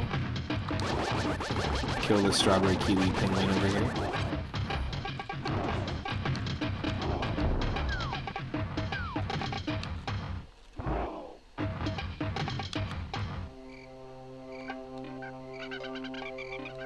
We can get a boosted shield for 500. We can get buy a fairy for 10. What? Oh, I do. I do have a bottle. It's filled.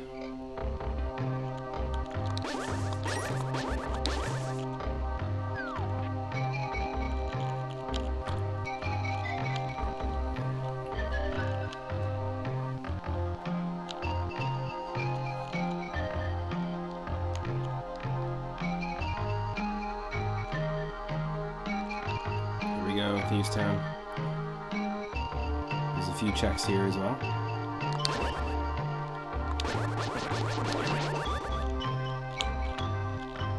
Kakariko Well is inaccessible. There will be an item here. We're gonna have to maybe try a few times to get it. We'll hear a sound effect once we get it. That was it right there. So all we came here for was just for the red rupee. There's normally a piece of heart there, and the red rupee was our randomized piece of heart.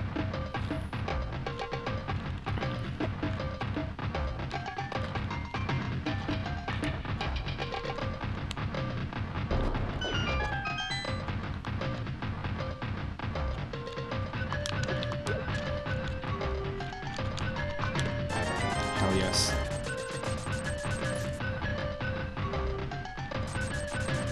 Let's get the boosted shield. Let's definitely do that in a second here.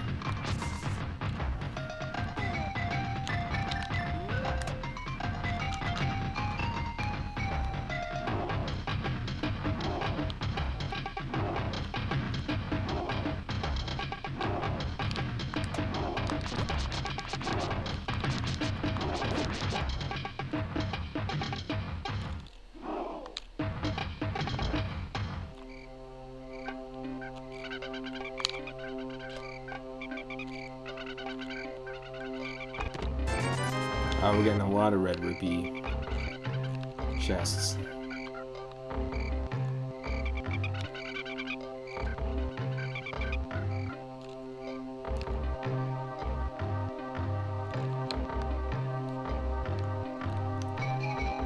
Let's get our shield before we progress.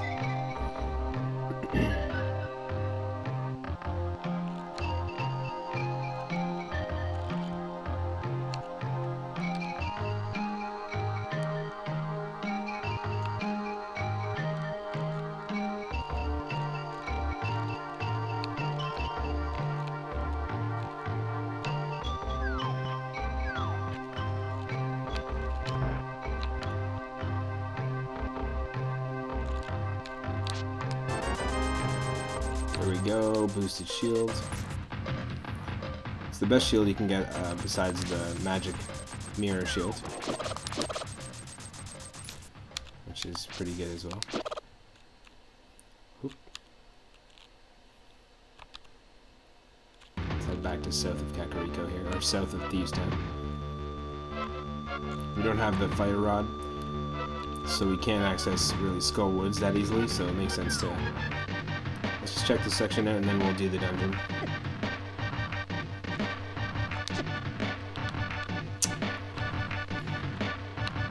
We have to go back. Dun, dun, dun, dun, dun, dun, dun, dun, dun, dun, dun. That sail didn't take, so to speak.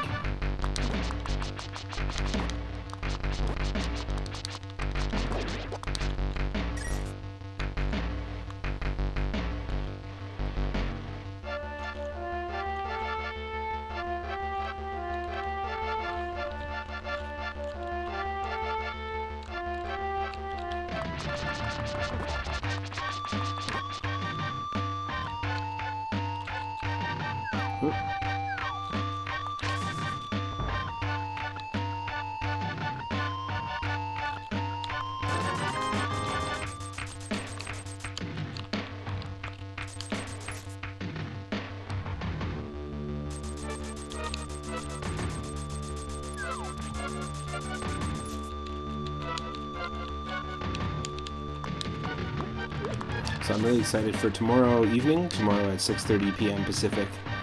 Just like I do every single Sunday, I'm going to be playing a viewer request retro night.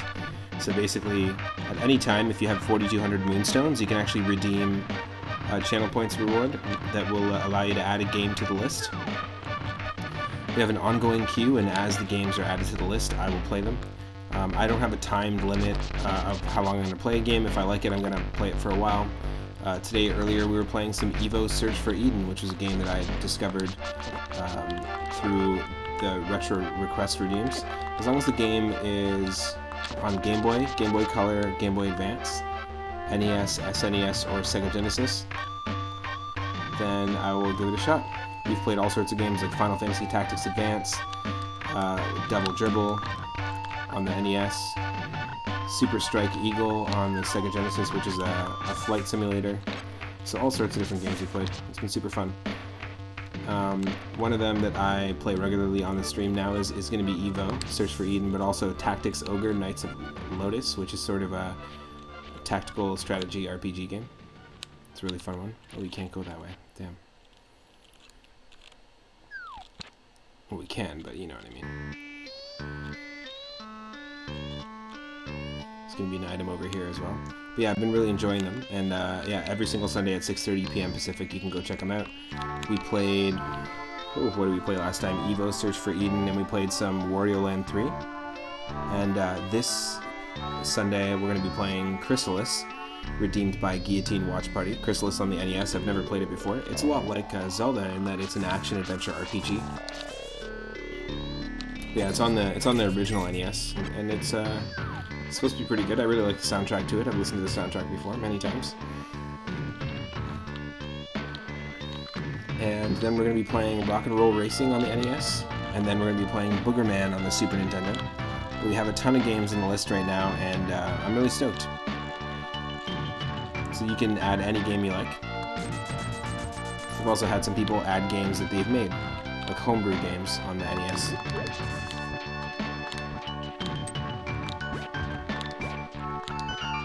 Yes. Talk about awesome.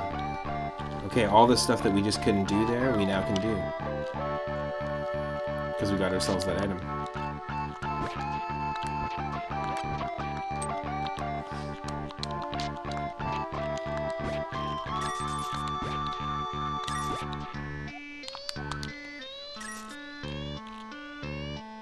Just got ourselves the golden gloves, that's perfect. Perfect, perfect, perfect.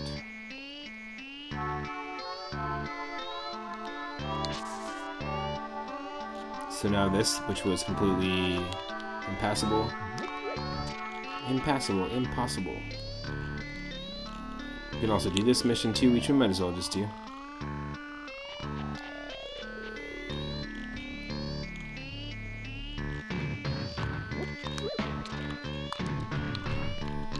Follow me, good frog friend. Let's go.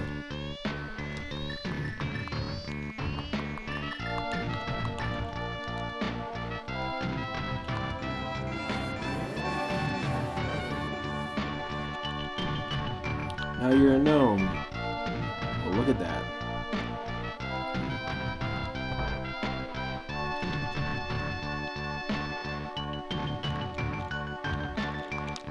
Thanks. Thanks.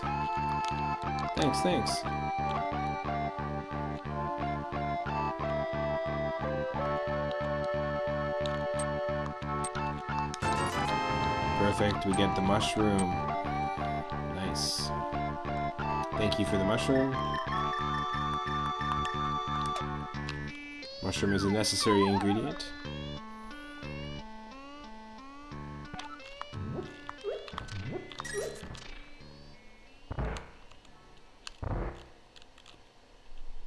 Oh, I screwed up. There's definitely something else in there. There's a bombable wall.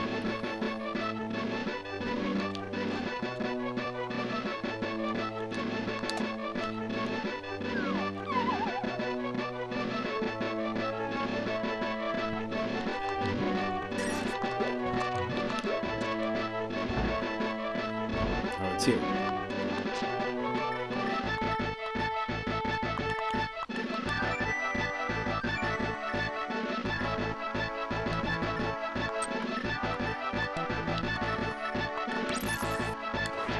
we need the magic powder here in order to get an item in this magic fountain. So we need to come back later.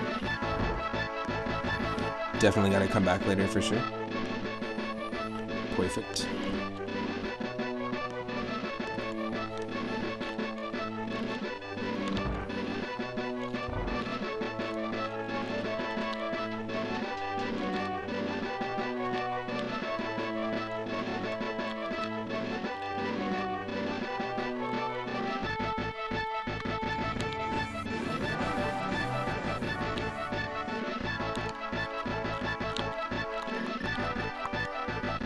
I think we can also use the ocarina. I'm pretty sure. Could be wrong.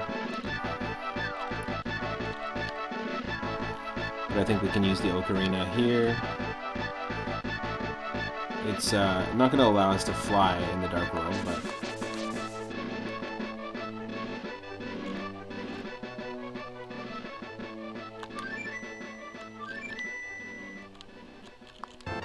Oh, well. Give us that. So I gave you an item and you're still here. I mean, we can sit here and stare at each other if you like. Fine, I guess we should just go.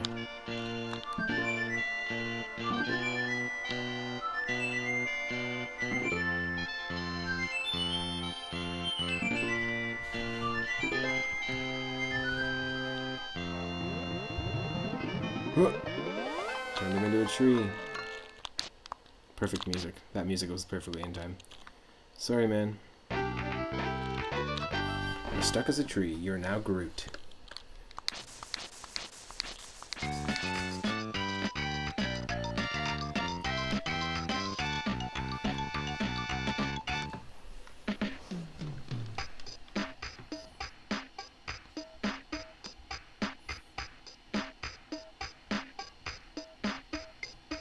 My name is Cranky and I'm here to say.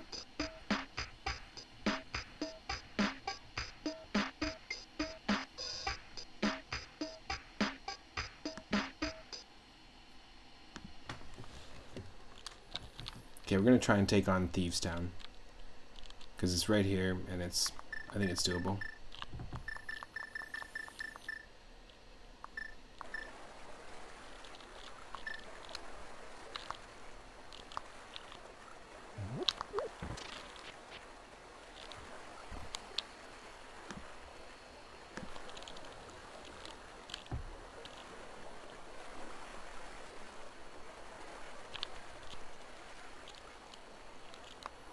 I think it's doable.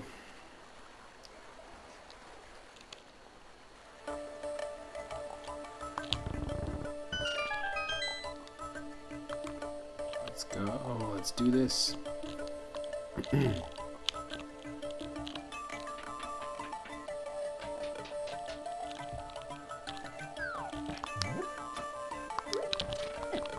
Oh.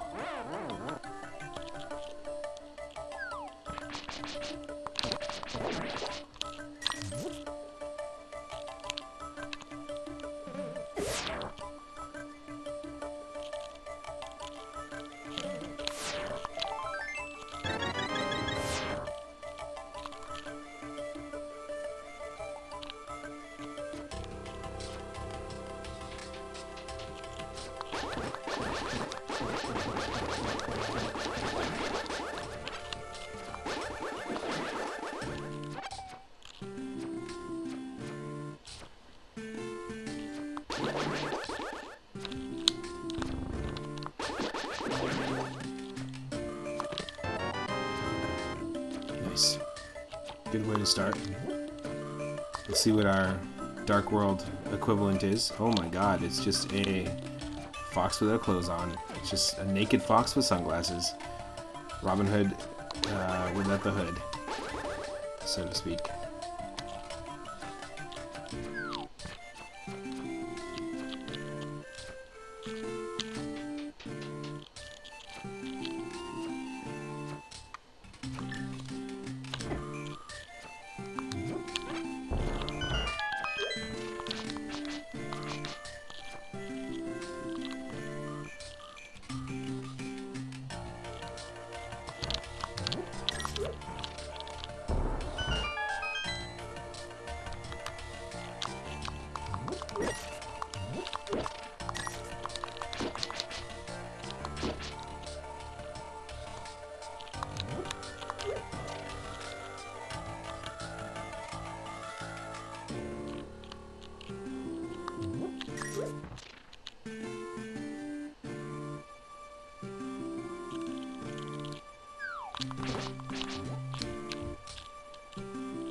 Holy shit. No way.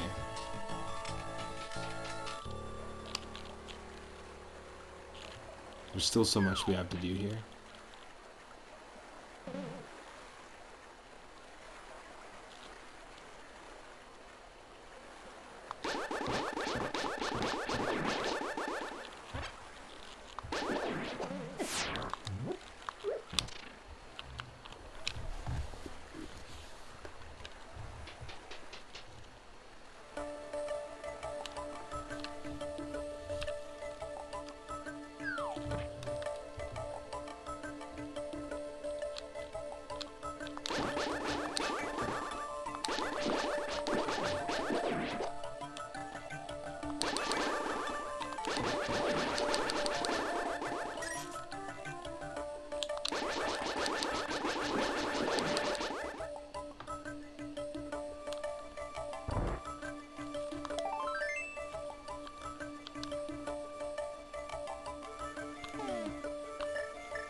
Damn it.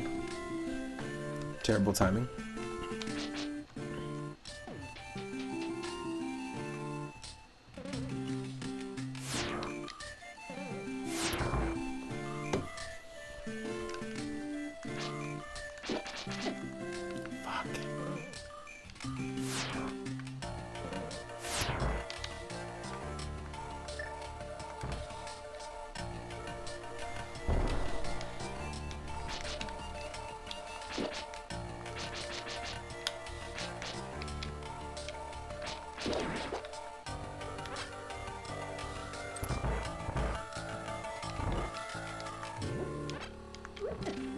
No.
This is pretty crazy. Ugh, I knew we were gonna die. I knew it.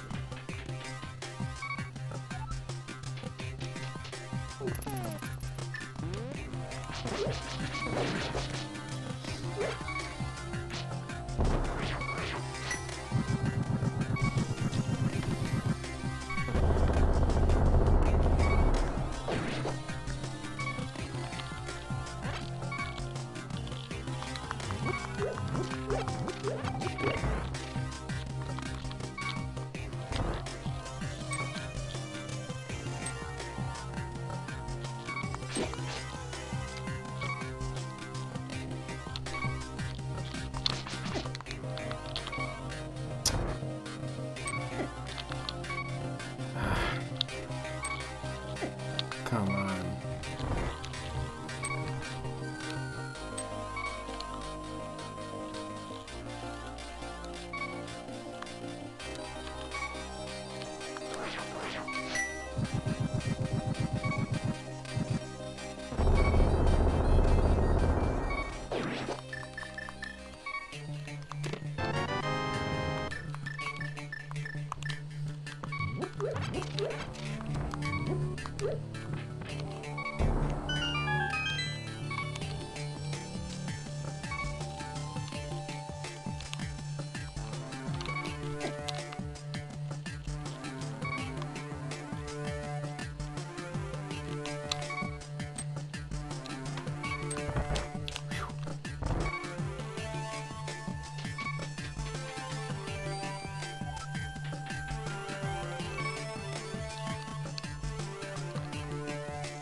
Okay, we need 2 more. I need to heal really quick. That's what needs to happen. But we know once we get the green pendant here, we can go back to Sahasrara and get an item as well too, so that's nice.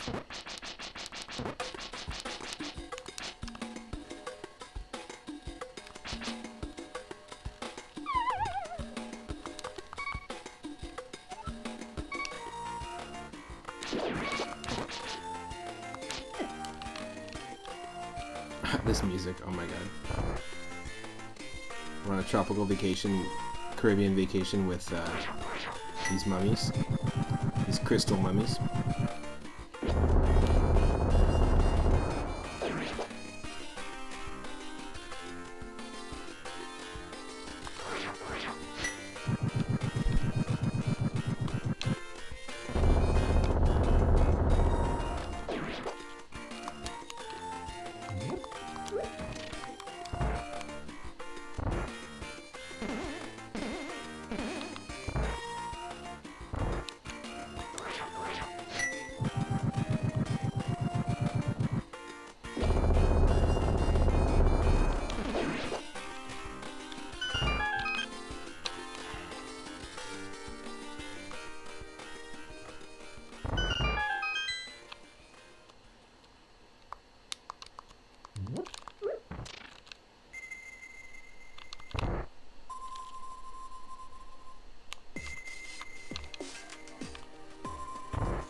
Oh.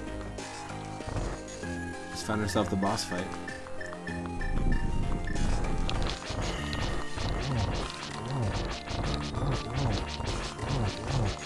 We have the Master Sword, so we can do a decent amount of damage.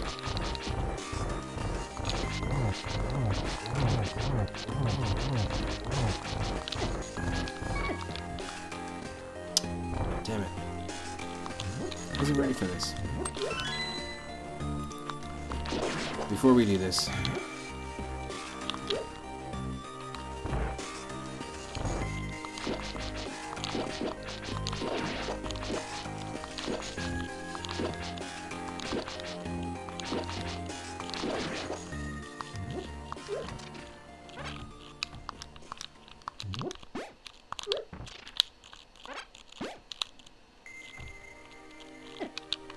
oh, come on. Does so much damage to us, too. Does more than 6 damage to us. We can't hit it.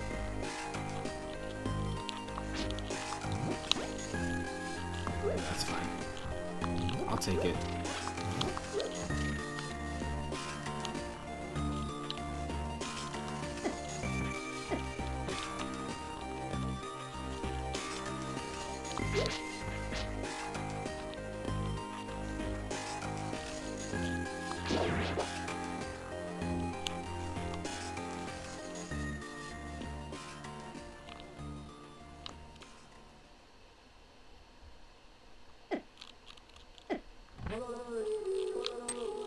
No.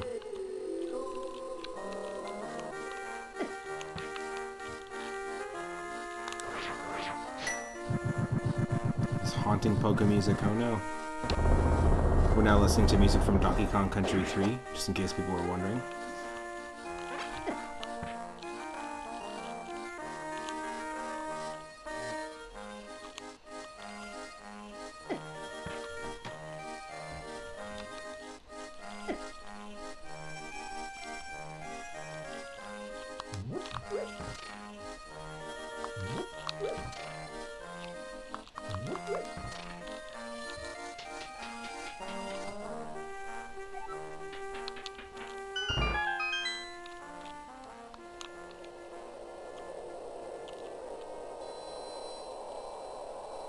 Shit's going down.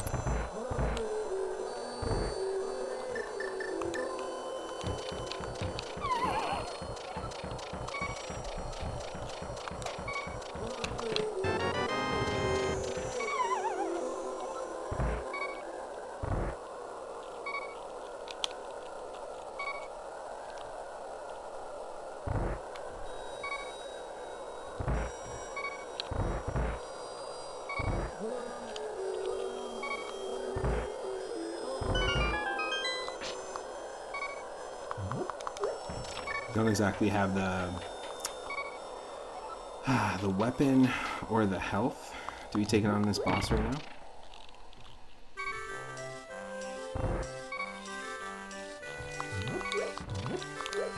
Here we go.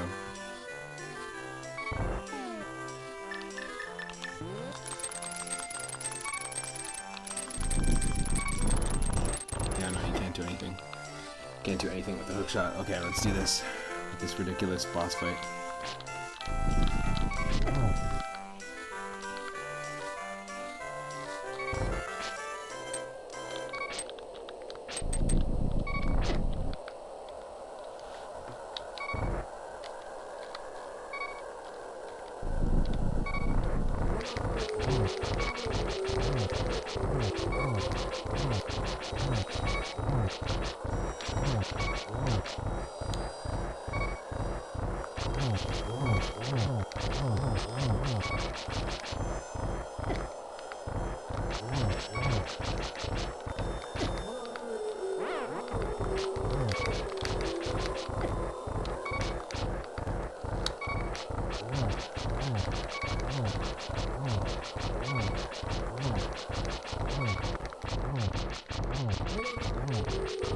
This is pretty ominous music for the boss fight, I'm not gonna lie.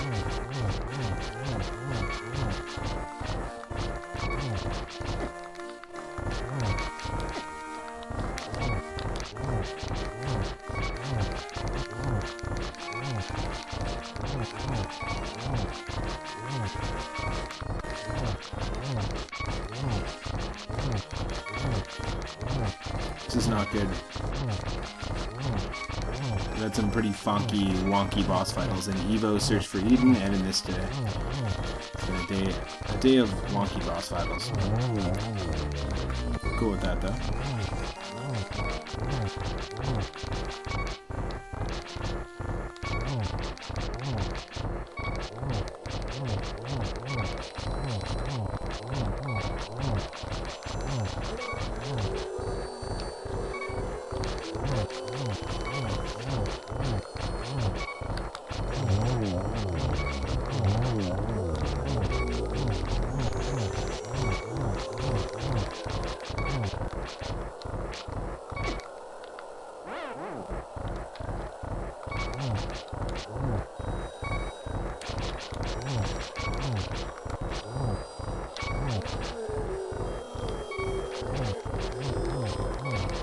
We got this.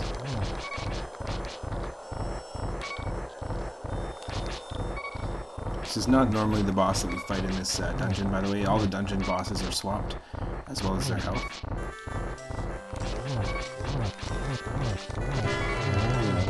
Oh, we're getting raided. Welcome, raiders. Welcome, raiders. Hope you're having an awesome Saturday or Sunday morning. My name is Matt, otherwise known as 3 at Moon. Somni at his streams. Welcome to the stream. If you don't know me already, I stream every single day on Twitch from 1 p.m. Pacific onward. Today we were doing some Evo Search for Eden on the Super Nintendo, a really interesting RPG by Enix on the Super Nintendo. Really enjoyed it. Was introduced to it on last Sunday actually on my viewer request Retro Nights. Every single Sunday is Retro Nights, and I play from a queue that we have ongoing, and if you have 4,200 Moonstones, you can actually use them to redeem and add any game to the list. Any game on Game Boy, Game Boy Color, Game Boy Advance, NES, SNES, or Sega Genesis. We are playing Link to the Past Randomizer. We are actually taking on our very first dungeon boss. which was, I don't even remember, Thieves Town actually, because we don't have any light source. So even though we can access Palace of Darkness, and we can access the Eastern Palace in the Light World, we actually don't have a light source to be able to do that, to be able to travel through Hyrule Castle in the upper section to take on Ganon. And yeah, so we had to go here. We know the green pendant is here, so at least I was hoping to get something. I mean, we didn't get any light source at all, but we got the green pendant, which means we can go back to Sahasrahla in the Light World and get another item. Now, if you aren't following the channel already, click that follow button. It'll let you know when and what I'm streaming next. I stream every single day from 1 p.m. Pacific onward. Yeah, we're playing as Fox Link, or what looks like to me, Robin Hood from the original Disney animated Robin Hood. We've played 5 runs so far on the channel of Link to the Past Randomizer. If you don't know what Link to the Past Randomizer is, it's basically the very first sort of randomizer that popularized retro randomizers. I know that Super Metroid was another one, and there's a combination Super Metroid Link to the Past Rando out there. And yeah, basically, it's super fun. Every time we play, it's different. This is the 6th run we've done. We've played as the Super Mario World 2 bandit enemy. We've done 3. We played as a Kuko, and we've beat 3 out of the 5 that we played. So we just started this one today. You can also go to my YouTube channel and subscribe there. I have every single one of my streams in full there. I'm going to also shout out Samyada's streams. If you're not following Samyada's streams, go check it out. It's a really cool retro channel and really cool place to hang out. Thanks again for the raid. Hope you had an awesome stream, and hope you didn't play anything too frustrating today. What did you end up playing? You're gonna pour some. You're gonna pour straight honey down your mouth. That's funny. And go to sleep. That's funny. Let me just go back and see who. Let me just catch up on the chat here. But yeah, I play RPGs. I played ROM hacks and fan games. Recently we were playing some Super Mario World ROM hacks. We're playing one called Quest for the Full Moon right now, which is really interesting. Legmaster, nice. Welcome. Got Serious Twitch and Legmaster. Hello, Pocky But Nah. Welcome to the stream. How far did I get in Evo, Legmaster? I ended up getting to the reptile stage. I'm going to be continuing that same file, but you can go back to my page later and watch that VOD later. Somehow you had 3 Somniatis tabs open and paused, and the raid caused them all to wake up at once. That's funny. Welcome to the stream, Somniatis. Thanks again. Welcome, Sakanako. Hope you're having an awesome Saturday so far. And we're listening to music from Donkey Kong Country 3. You can turn the music off in the randomizer, so I'm just listening to the DKC3 soundtrack, but we're slowing it down a little bit. I enjoy listening to it a little slower. Adds a little extra groove, a little extra funkiness. You get that Hatoful boyfriend stream as a community goal. Nice. If you may make a suggestion, do not do a live reading of a visual novel for 10.5 hours. Thanks, I appreciate that. See you in a little bit also, Legmaster. And yeah, welcome to the stream. If you're, like I said, if you're not following the channel already, click that follow button. We just recently hit 300, and once we hit 400, we're going to be celebrating by playing Wario Land 4 on the Game Boy Advance. And currently we're still almost at the end of beating Wario Land 3, but we played all 3 Wario Land games. So what's randomized in this, besides the overworld colors and the item locations and the playable character? A ton of stuff. The enemies are randomized, the amount of damage each enemy does to us in the Randomizer is randomized. The bosses are randomized, as you can see, that's not the normal Thieves Town boss. And also the crystals and what you get in each area are randomized as well. So taking a look at the overworld here, the world map, we do have access to a lot of places because we got the Moon Pearl early, we got the Magic Mirror early, we got the hammer early, and we have both sets of gloves. So that's pretty awesome. We can't do, because we don't have the flippers, we can access the and like start up by filling up the water in the swamp palace, but we can't actually jump into the water because we don't have flippers. We also, that stops us from hitting up the ice palace as well and checking out Lake Hylia. We do have enough rupees to get our Zora's Domain item, to go to Zora's Domain and spend $500 for that, but we also don't have the flippers, so we're unable to get there at the moment. I'm pretty sure. We also, Palace of Darkness is open to us, and we have the big key already, and I've done half of the Eastern Palace, but both of those palaces have dark rooms that we just don't have a light source for.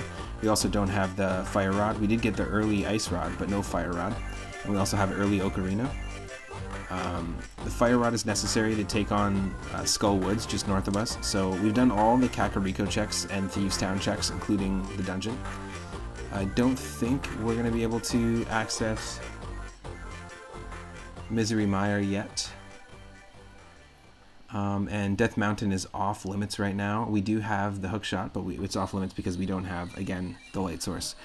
Going through the upper section of Hyrule Castle, even though we do have the Master Sword, and we found it in the little racing minigame south of Kakariko Village, which is pretty nice. We can't finish it because, again, that's an area that needs to be lit with a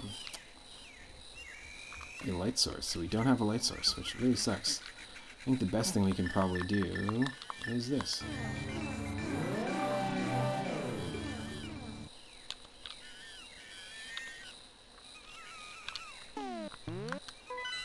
Yeah, let's do a quick look here. These are our items, so we're doing pretty decent. We just bought ourselves the shield. Our goal here, we're playing in open mode, so when we started in Link's house, we were able to kind of go anywhere we wanted. We didn't have to go and save Zelda, because Zelda's in the sanctuary already. But we did do that section, minus the dark parts, minus the parts that we needed a lantern for. But we got a pretty decent haul of items so far. We have the mushroom, so we should go and take that on here.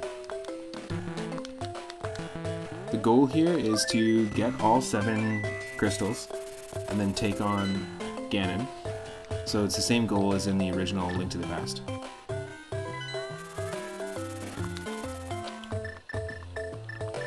Let's give the mushroom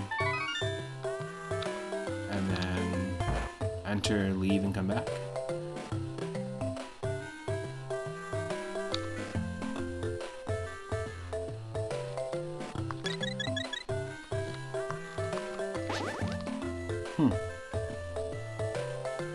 Well, I have to physically leave here and come back.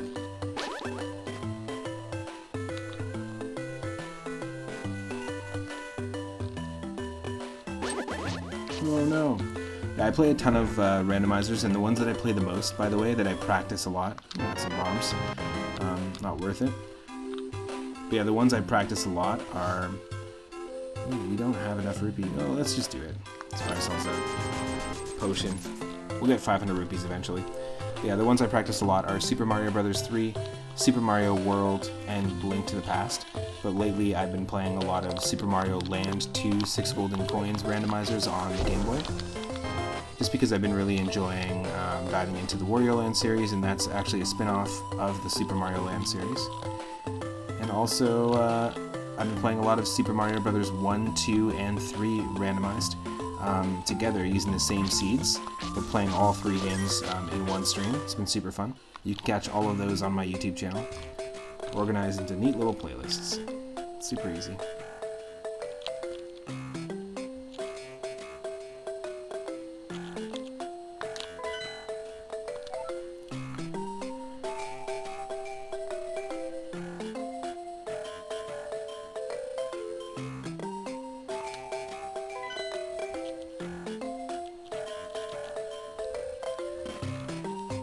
I've also been playing the Donkey Kong Country and Donkey Kong Country 2 and 3 games.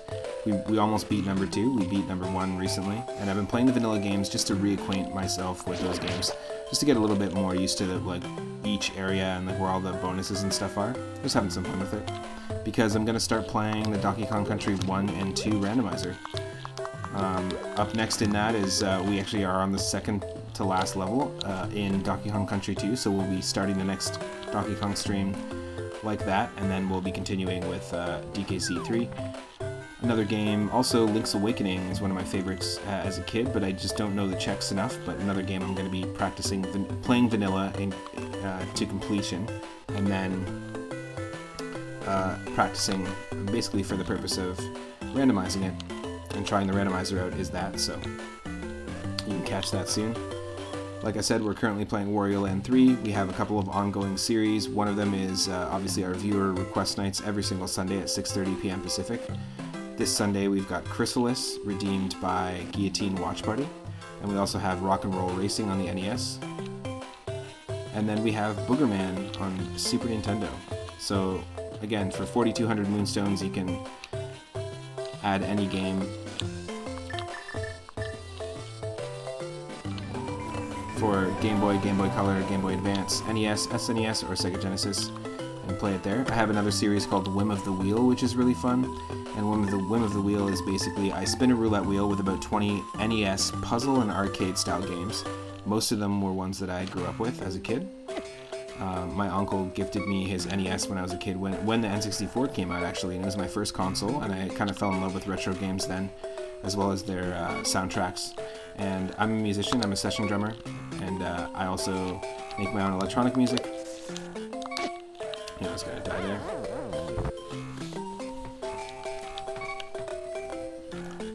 And a lot of my inspiration, like personally for me, for wanting to get into sound engineering and wanting to make music myself, as Bass in Spectra, which is my solo project, came from the music that I kind of entrenched myself in the early days of playing video games. Really, really enjoyed that stuff. As well as the music and sounds in classic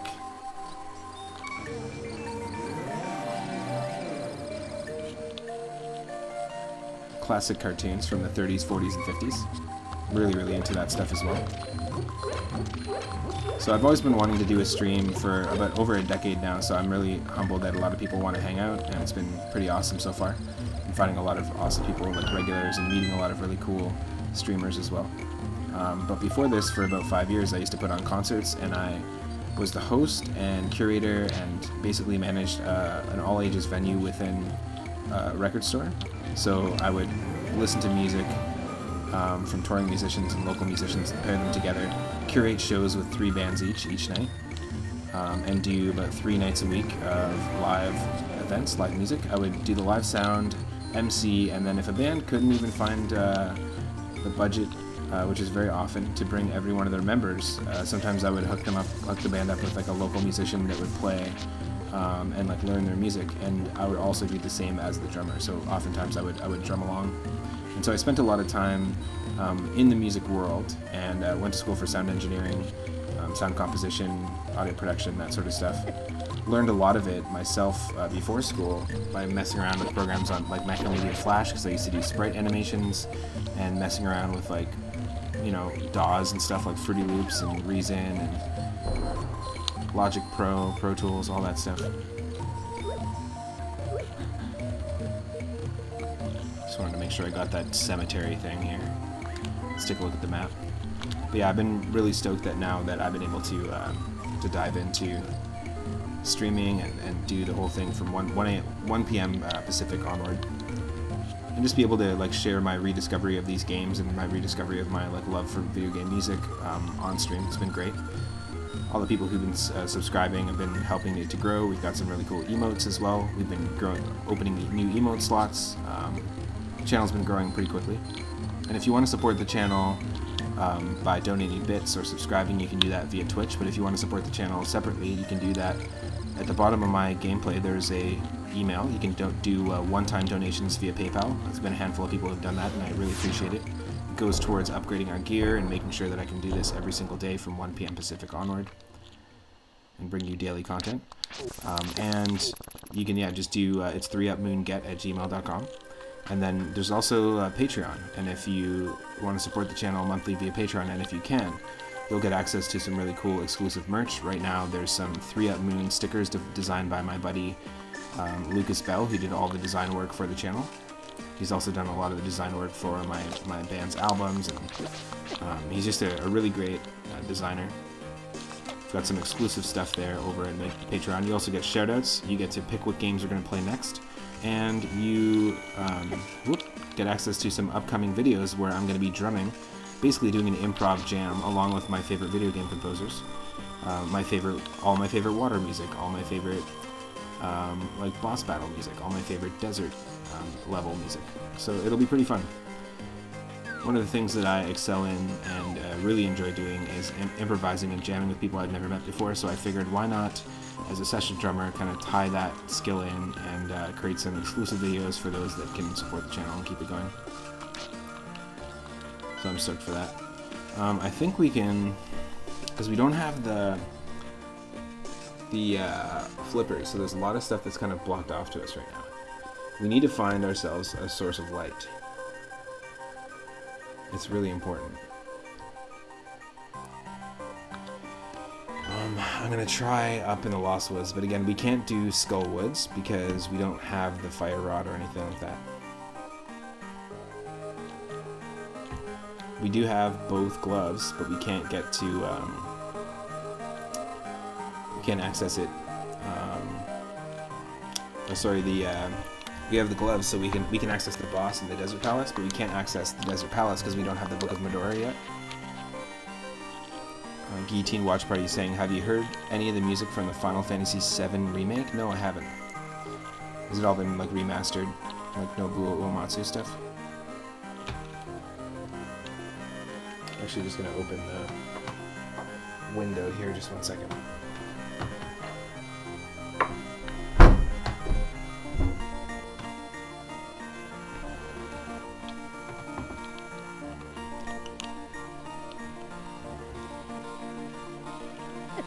Oh no!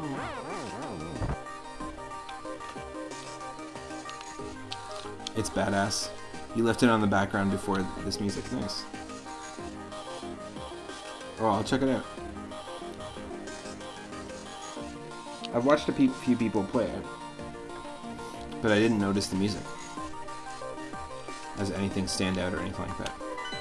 But I've definitely watched a few people on Twitch play it.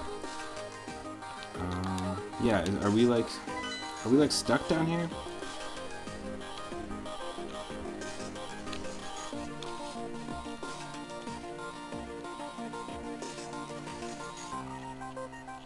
Yeah, thanks again to Bella Beluga and Predator Gaming HD for the raids earlier today, and also to Cyphers and Somnia's streams. It really means a lot. Yeah, it just takes us there. That's not what I wanted. You normally pay attention to the music before everything. Nice.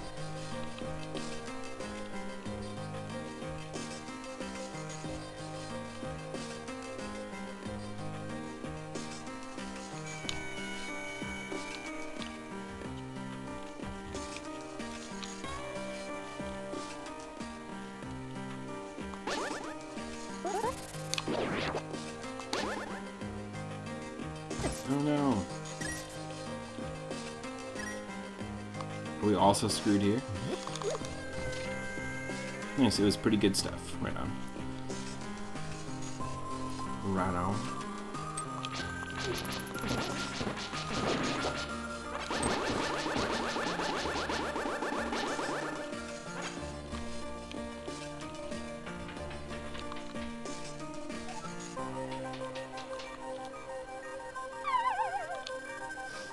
I'm just curious where this takes us. Okay.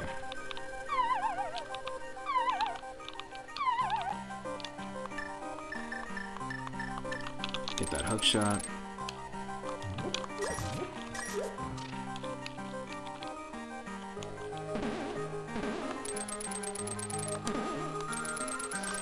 Huh. Are we kind of just blocked off here? Okay, that's fine. That's fine.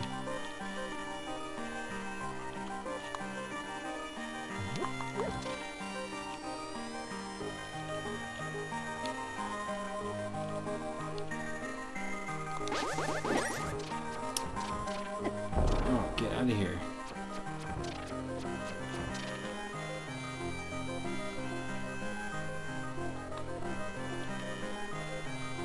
That's awful. I mean, I'm not sure what to do. I mean, we could attempt Eastern Palace without any light, but it kind of sucks. We do have the hammer. We can do the Palace of Darkness. And again, we can't really go through any of the Dark World, Death Mountain, or Light World, Death Mountain caves, because they're completely pitch black. We can't really take on Aghanim section without light. We can try Skullwoods. Oh, that was the other thing I was going to try. Was the Misery Mire. Maybe we can get to Misery Mire somehow. I think we have to go to Light World, though. Yeah. Okay, let's try this. It's just an attempt. Just a total guess. This is very different than the last runs that we've done, and that's the thing I love about the randomizer, is that it's always going to be a completely different run every time.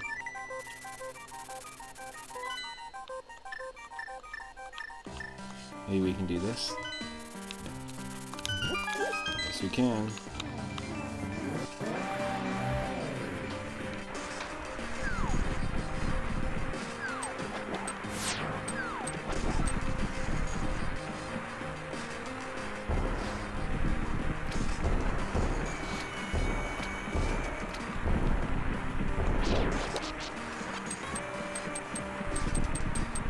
Interesting.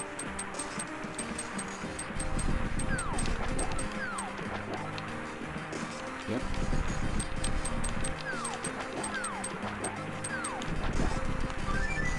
Nope.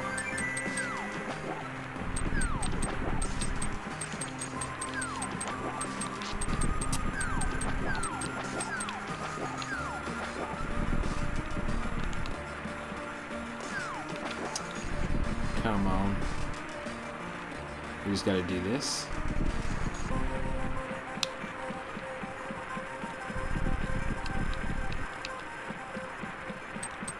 Okay, what's in here? Let's do it. Sure. Perfect timing for the music.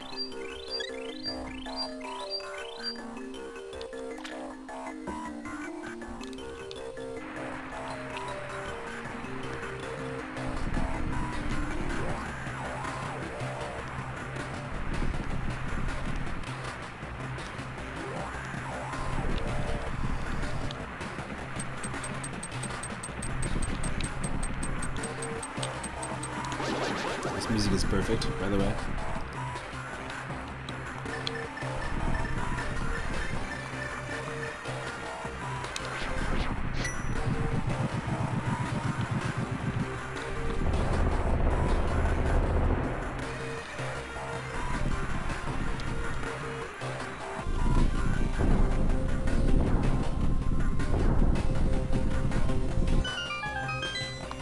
Okay, let's do it. This music is giving me a little bit of like Jazz Jackrabbit 2 vibes. If you remember that shareware floppy disk DOS Sonic clone. Super fun games.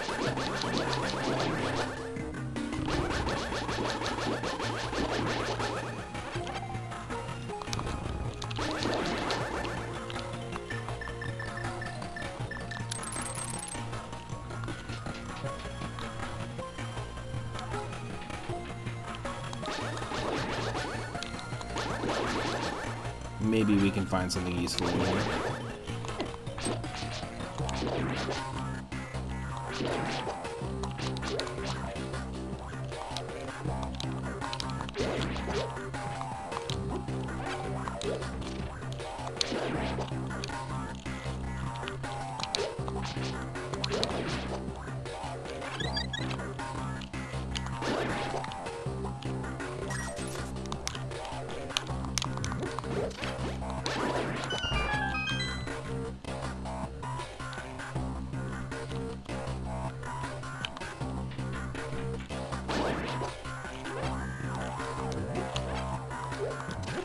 No.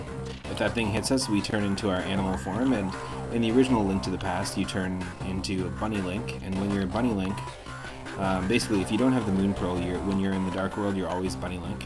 And if you're Bunny Link, you actually can't use any of your items, which is annoying.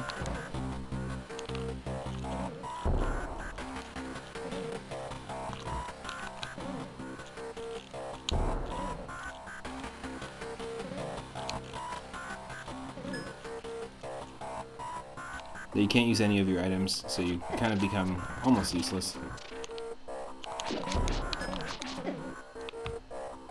Ooh.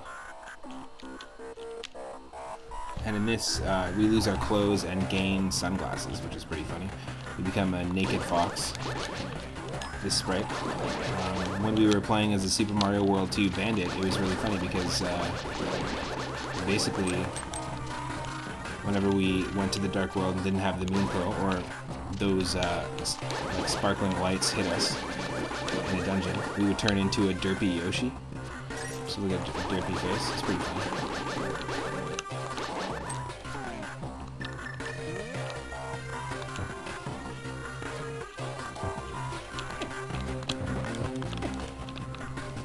Damn.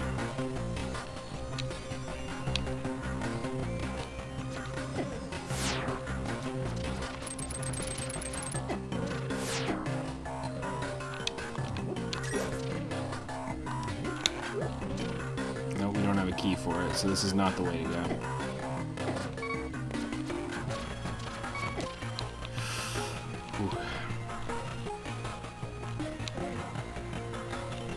Sucks, we don't have any magic powder, so we can't turn the anti-fairies into fairies.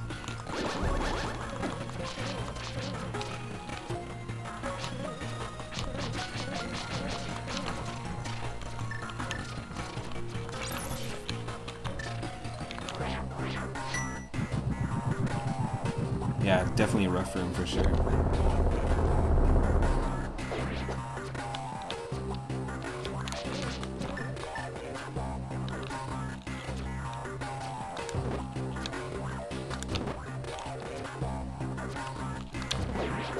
Yes.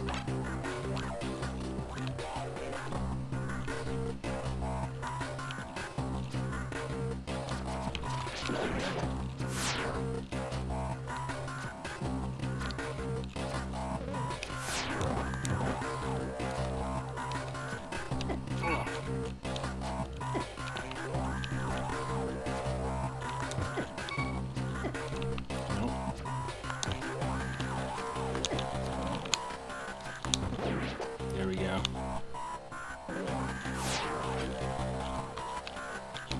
So we don't have a regular key or a big key. We need to come back with those things. Crazy.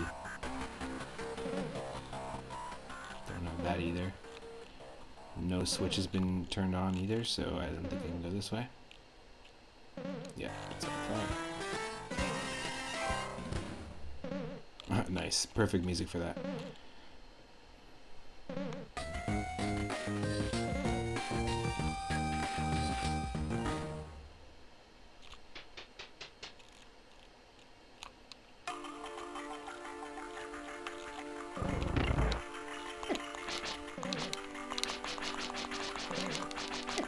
Oh, come on.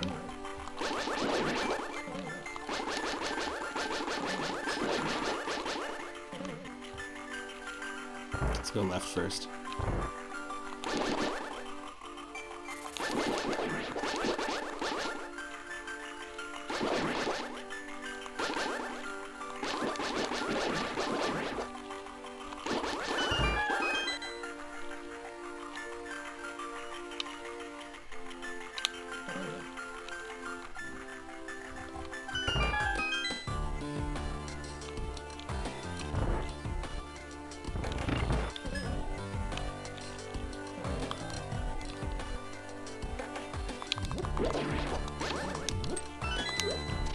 So yeah, this is a game I regularly practice because eventually I want to do a multi-streamer race on the channel. I do plan on doing a co-op with my buddy Rathe V. Mori of a Pokemon Nuzlocke challenge, where it's basically a hard mode challenge where if your Pokemon lose all their health, you basically have to get rid of them.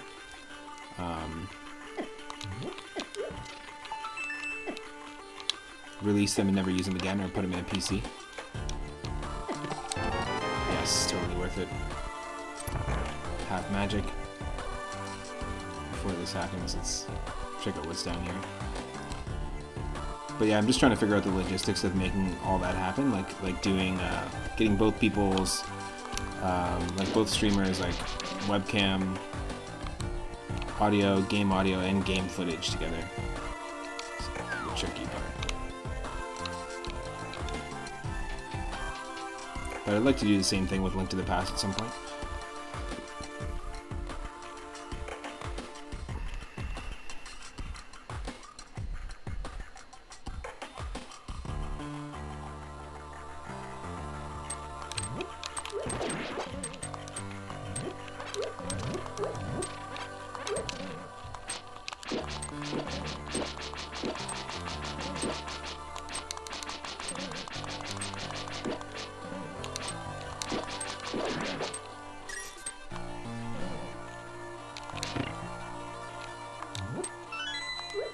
Another key. Ooh. Ooh, that took so much damage.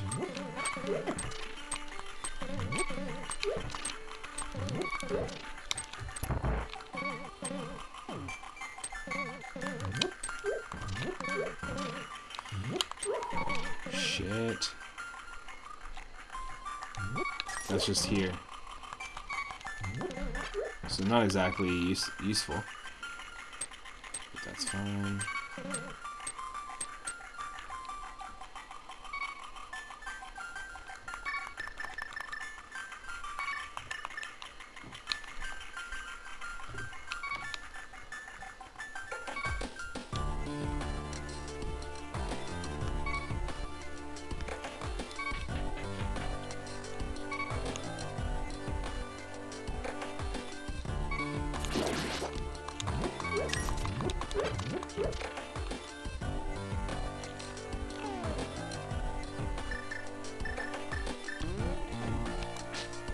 We don't have the big key yet, so not really much we can do here.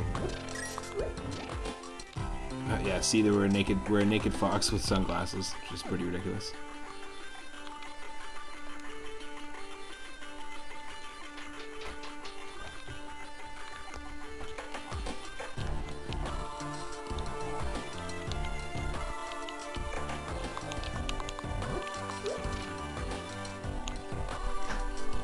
This is the way.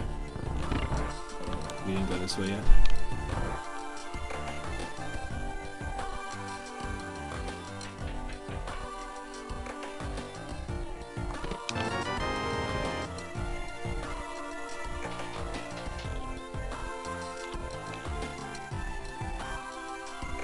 Okay.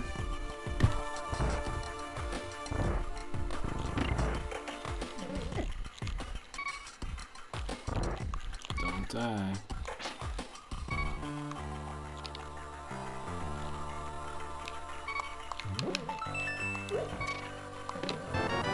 There's the map.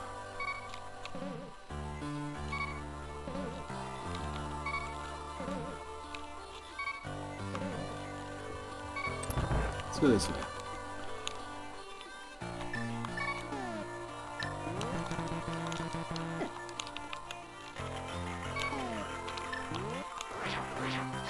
There we go.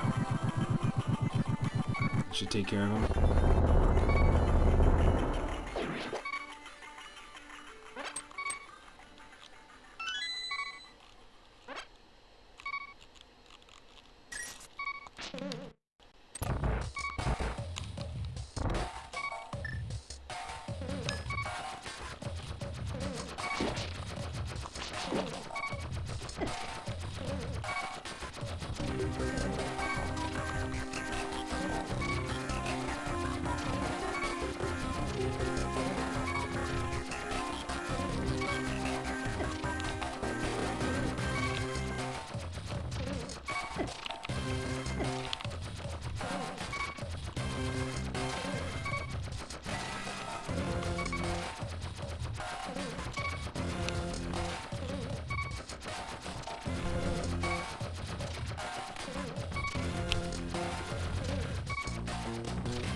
Oh, this sucks.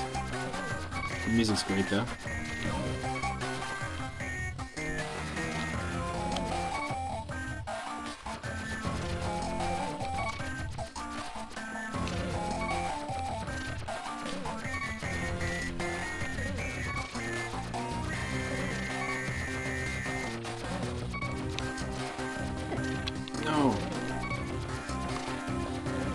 literally half a heart. We just can't do this.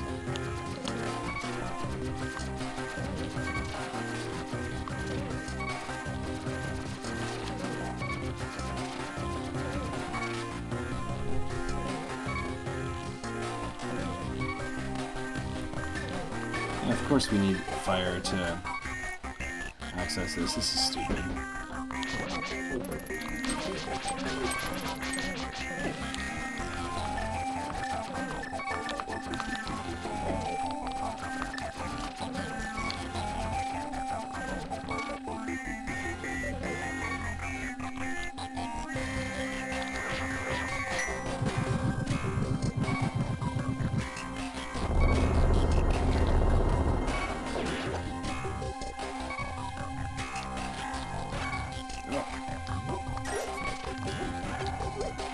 Holy crap.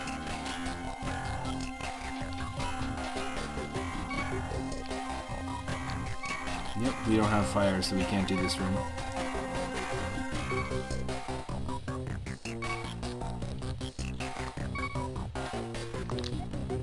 Pugs are the superior dog breed, okay.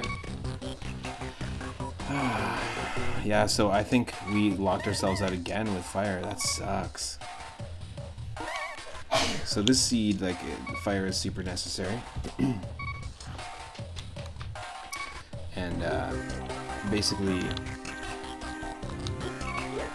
Misery Mire can't be done without a fire source. Eastern Palace can't be done without a fire source. Palace of Darkness can't be done without a fire source. Death Mountain can't be explored without a fire source either.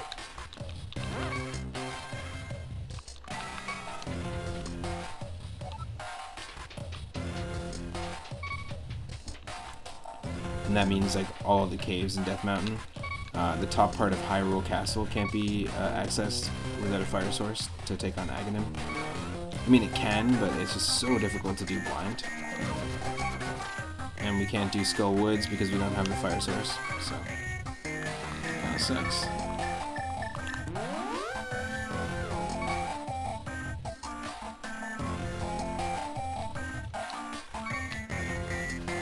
It's interesting, but it's also super shitty that the seed is working that way.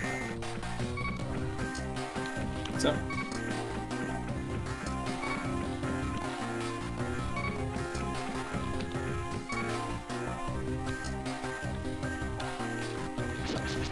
Just give me a minute.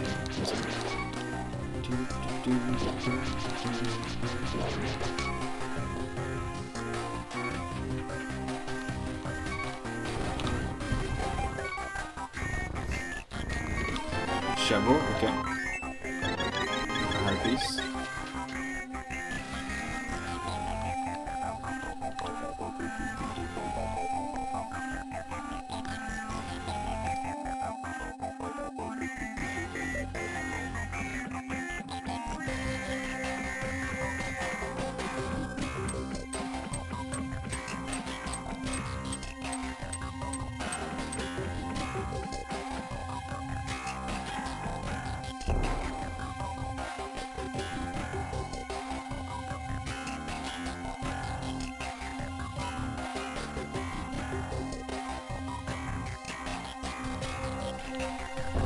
Okay, so we just got the shovel, which is great.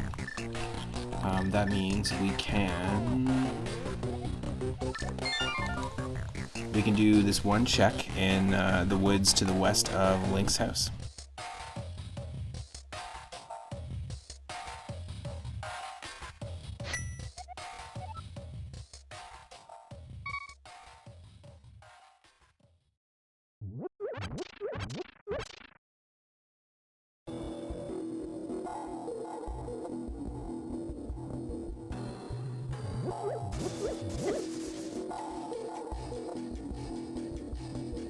Okay, just one sec.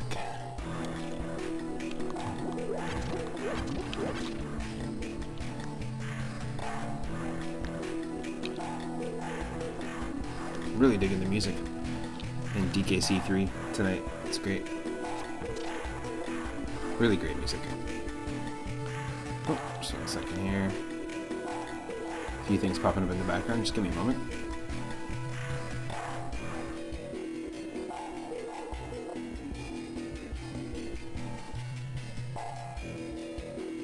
the heck? My computer's moving slow.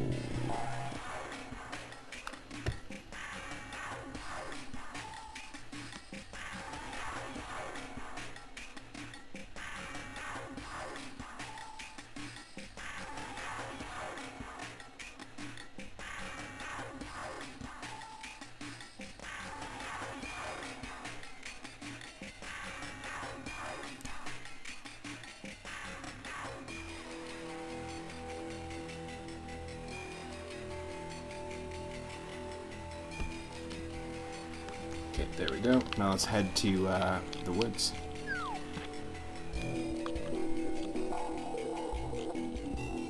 Maybe we can get a light source. Who knows?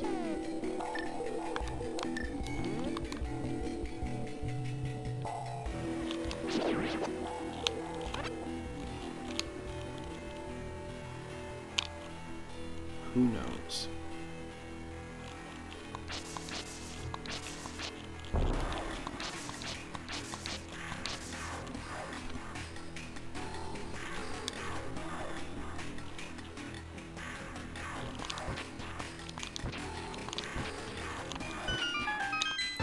Well, that's decent. The blue cane is pretty decent, especially if we have half magic, because then we can, you know, not get hurt in some certain areas. Makes us invincible for a short period of time.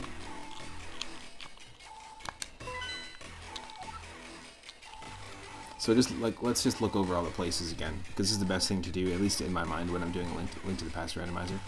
We can't go to Death Mountain, and we can't access Tower of Hera, even though we have the mirror and the hookshot to be able to access the eastern section of Death Mountain. We don't have a light source, a lantern at all, so we need a lantern to be able to traverse those caves. The lumberjack, well, basically all of Lostwoods has been explored. The lumberjack check behind their house through the tree, which is only accessible once we have the Master Sword, which we have, and we've beaten Ganon and created a portal in Hyrule Castle Courtyard. It's going to take us to the pyramid in the Dark World. We can't actually do that because that's also blocked off with a bunch of dark rooms that we can't do blind, and we need a light source. So once we get a light source, we can go to the Death Mountain. We can also complete that, beat Ganon, create the portal, and then go get our bow, which we know is waiting for us at the lumberjack. We've done all the Kakariko checks, and we've just done the shovel check here, which got us the blue cane. And then we also have done all the desert checks. We know that the desert ledge item is just 10 arrows, so it's kind of pointless. And we have both gloves. We just can't, which means we can access the Desert Palace boss, but we can't access the Desert Palace because we don't have the Book of Medora. We also tried to access Misery Mire, and we can access it, and we've gotten a bunch of treasure chests there. But of course, that's also blocked off by a light source. We need the ability to light something on fire, so a lantern or the fire rod. The fire rod also is necessary in the Dark World to take on the Skull Woods and take on the boss there, which we don't have the ability to do right now. We did check the entirety of the swamp south of Link's house, as well as in the area in the Dark World. We have access to the Swamp Palace. We can drain the water and start that Swamp Palace already, but we don't have the flippers, so we can't swim. Which means also that we can't check out Lake Hylia, even though we have explored all the land around Lake Hylia. We can't actually go into the water and access, one, the Ice Palace, so that's off limits right now. We can't get the check underneath the bridge where the hobo is, right here. So we can't get that item, and we also can't get to Lake Hylia, which has 4 checks for us. It's got 2 chests in the waterfall, it's got 1 on the ledge in Lake Hylia, and then 1 item. It's 4 items for us, so there's 1 item that we have to pay 500 rupees to Zora to get. We do have the big key of Eastern Palace and have done most of it, as well as Palace of Darkness, that palace in the same location in the Dark World, but both of them require a light source in order to complete. The back of Escape underneath Hyrule Castle requires a light source, but there's no crucial items that'll be there anyways, because we've already accessed the final room with 3 chests by shortcutting through the cemetery.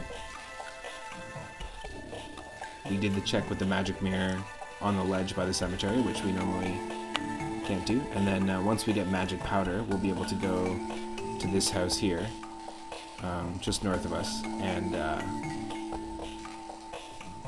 there's a section there, there's like a fountain by that house that will allow us to, normally we get the magic cape there. It will allow us to get another item. But realistically in the light world, there's not much else that we can do except go check Sahasrara. If we're talking about the dark world, we also can't access Turtle Rock or Ganon's Tower because we need 7 crystals to access Ganon's Tower. We have no crystals. And Turtle Rock is also needs to be accessible through, we need a light source to go through Death Mountain to get there.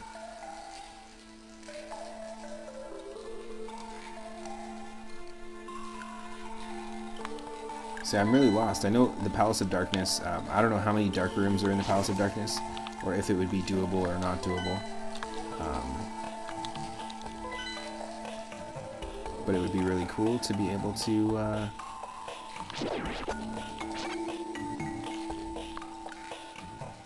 know if we could do that easily, because maybe we could do the Palace of Darkness easily, because we do have the hammer. That's kind of where we're at this point. And I like to do those recaps, or I like to do those like itemized, kind of like take a look at the map and do the itemization, because what it does is it helps me to memorize all the checks, but it also helps me for the next time we dive into Link to the Past on another stream. I can just reference this, and we can see what we have to do next. Kind of like the feature in Pokemon Fire Red and Leaf Green, where if you haven't picked it up in a while, it's actually going to show you when you load your save the last 4 or 5 major story points, which is pretty cool. So yeah, basically Eastern Palace is where we're going. Just going to go give the green pendant to Sahasrara and see what we get.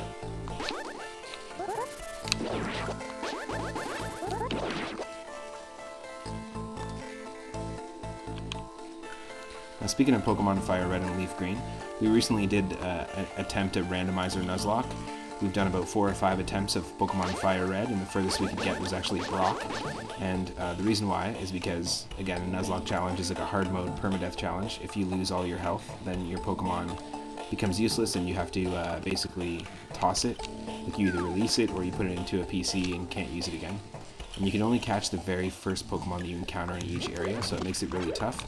Especially when you randomize the Pokemon and their attacks, and you don't know what attacks a Pokemon, like you have no way to anticipate what attacks a Pokemon trainer's Pokemon is going to have. Of course, it's just the red roots. Of course. But it is a hard mode challenge. It's super fun. We did a Pokemon Leaf Green challenge, and we got pretty far, and we ended up getting a personal best for ourselves on the stream. I have beat a Pokemon Fire Red randomizer challenge, doing a Nuzlocke challenge before, off stream years ago, and by beating it, I basically mean I don't lose all my Pokemon, we're able to get all the 8 gym badges, and we're able to defeat the champion in the Elite Four without losing our Pokemon. If you lose all usable Pokemon, if all your Pokemon faint, then you can't use them anymore and it's an instant game over. Well, my good buddy Rathe V. Marie, who's another retro streamer, is streaming right now. He's doing a 24-hour stream. And he's doing those rules. He's doing a randomizer basically, but he's playing Pokemon Heart Gold, Soul Silver, which is the remakes. So I played Fire Red and Leaf Green, which is the remakes of the original Pokemon Red and Blue, and then right now Rathe is playing the remakes on the DS of the Pokemon Gold and Silver games. However, Rathe's theme of their channel really is bugs, and there are like bug fact redeems, and sometimes you can even get Rathe to dress up in a beekeeper suit while streaming, which is really funny. Really fun place to hang out, but he's doing a bug lock right now, which is all those same rules except the only Pokemon that are usable on the team are bug types. It's really interesting, makes it really tough. Rathe and I are planning on doing a Nuzlocke challenge of Pokemon Emerald, using all those same rules, same rule set, and same randomization. We'll be playing the same seed, and the idea is that we'll race ourselves, but also race each other, but also do like a co-op challenge. So we're going to be playing with the Soul Link rules, which basically means that my encounter in each area links with Rathe's encounter in that same area, and if one of my encounters dies, then Rathe has to release their linked Pokemon and so forth. So it's just sort of a little deeper rule set to it. There's all sorts of different rule sets of Nuzlocke challenges, and basically, at their core, they're just hard mode challenges. So I'm excited to do some of that, and right now, Rathe is handling some pretty crazy RNG in that run. So what I think I'm going to do, I want to say thanks again to Cyphers and to Somniated Streams and to Predator Gaming HD and to Bella Beluga for the raids today. I had an awesome day streaming some Evo Search for Eden and some Link to the Past. I'm going to go ahead and raid Rathe V. Marie. We're going to join that hard mode challenge, see if we can't cheer them on. And if you don't follow Rathe already, click that follow button. If you don't follow me already, click that follow button. It doesn't do much, basically just lets you know when and what I'm streaming next, and it helps me to grow. It gets us closer to 400 follows, and also gets us closer to playing Wario Land 4. I hope to see you in another stream soon. Like I said, I stream every single day from 1 p.m. Pacific onward. My YouTube channel is there, and you can watch any one of my streams in full if I'm not live. And I just appreciate the people that have been hanging out and people that have been supporting the channel, so it means a lot. See if we can't share that love with Rathe. And then also, I also want to say that tomorrow I'm really excited for our viewer request night. We're going to be doing the retro request night again, and we're going to be starting with Chrysalis on the NES at 6:30 p.m. Pacific. I'll catch you tomorrow during the day at 1 p.m. Pacific, but we'll be doing Chrysalis at 6:30. We'll be doing Rock and Roll Racing, and we'll be playing Boogerman on the Super Nintendo. So stick around, earn those moonstones so that you can request games, and I hope to see you around on Twitch sometime soon. If you're watching on YouTube, click subscribe, and I'll see you next time.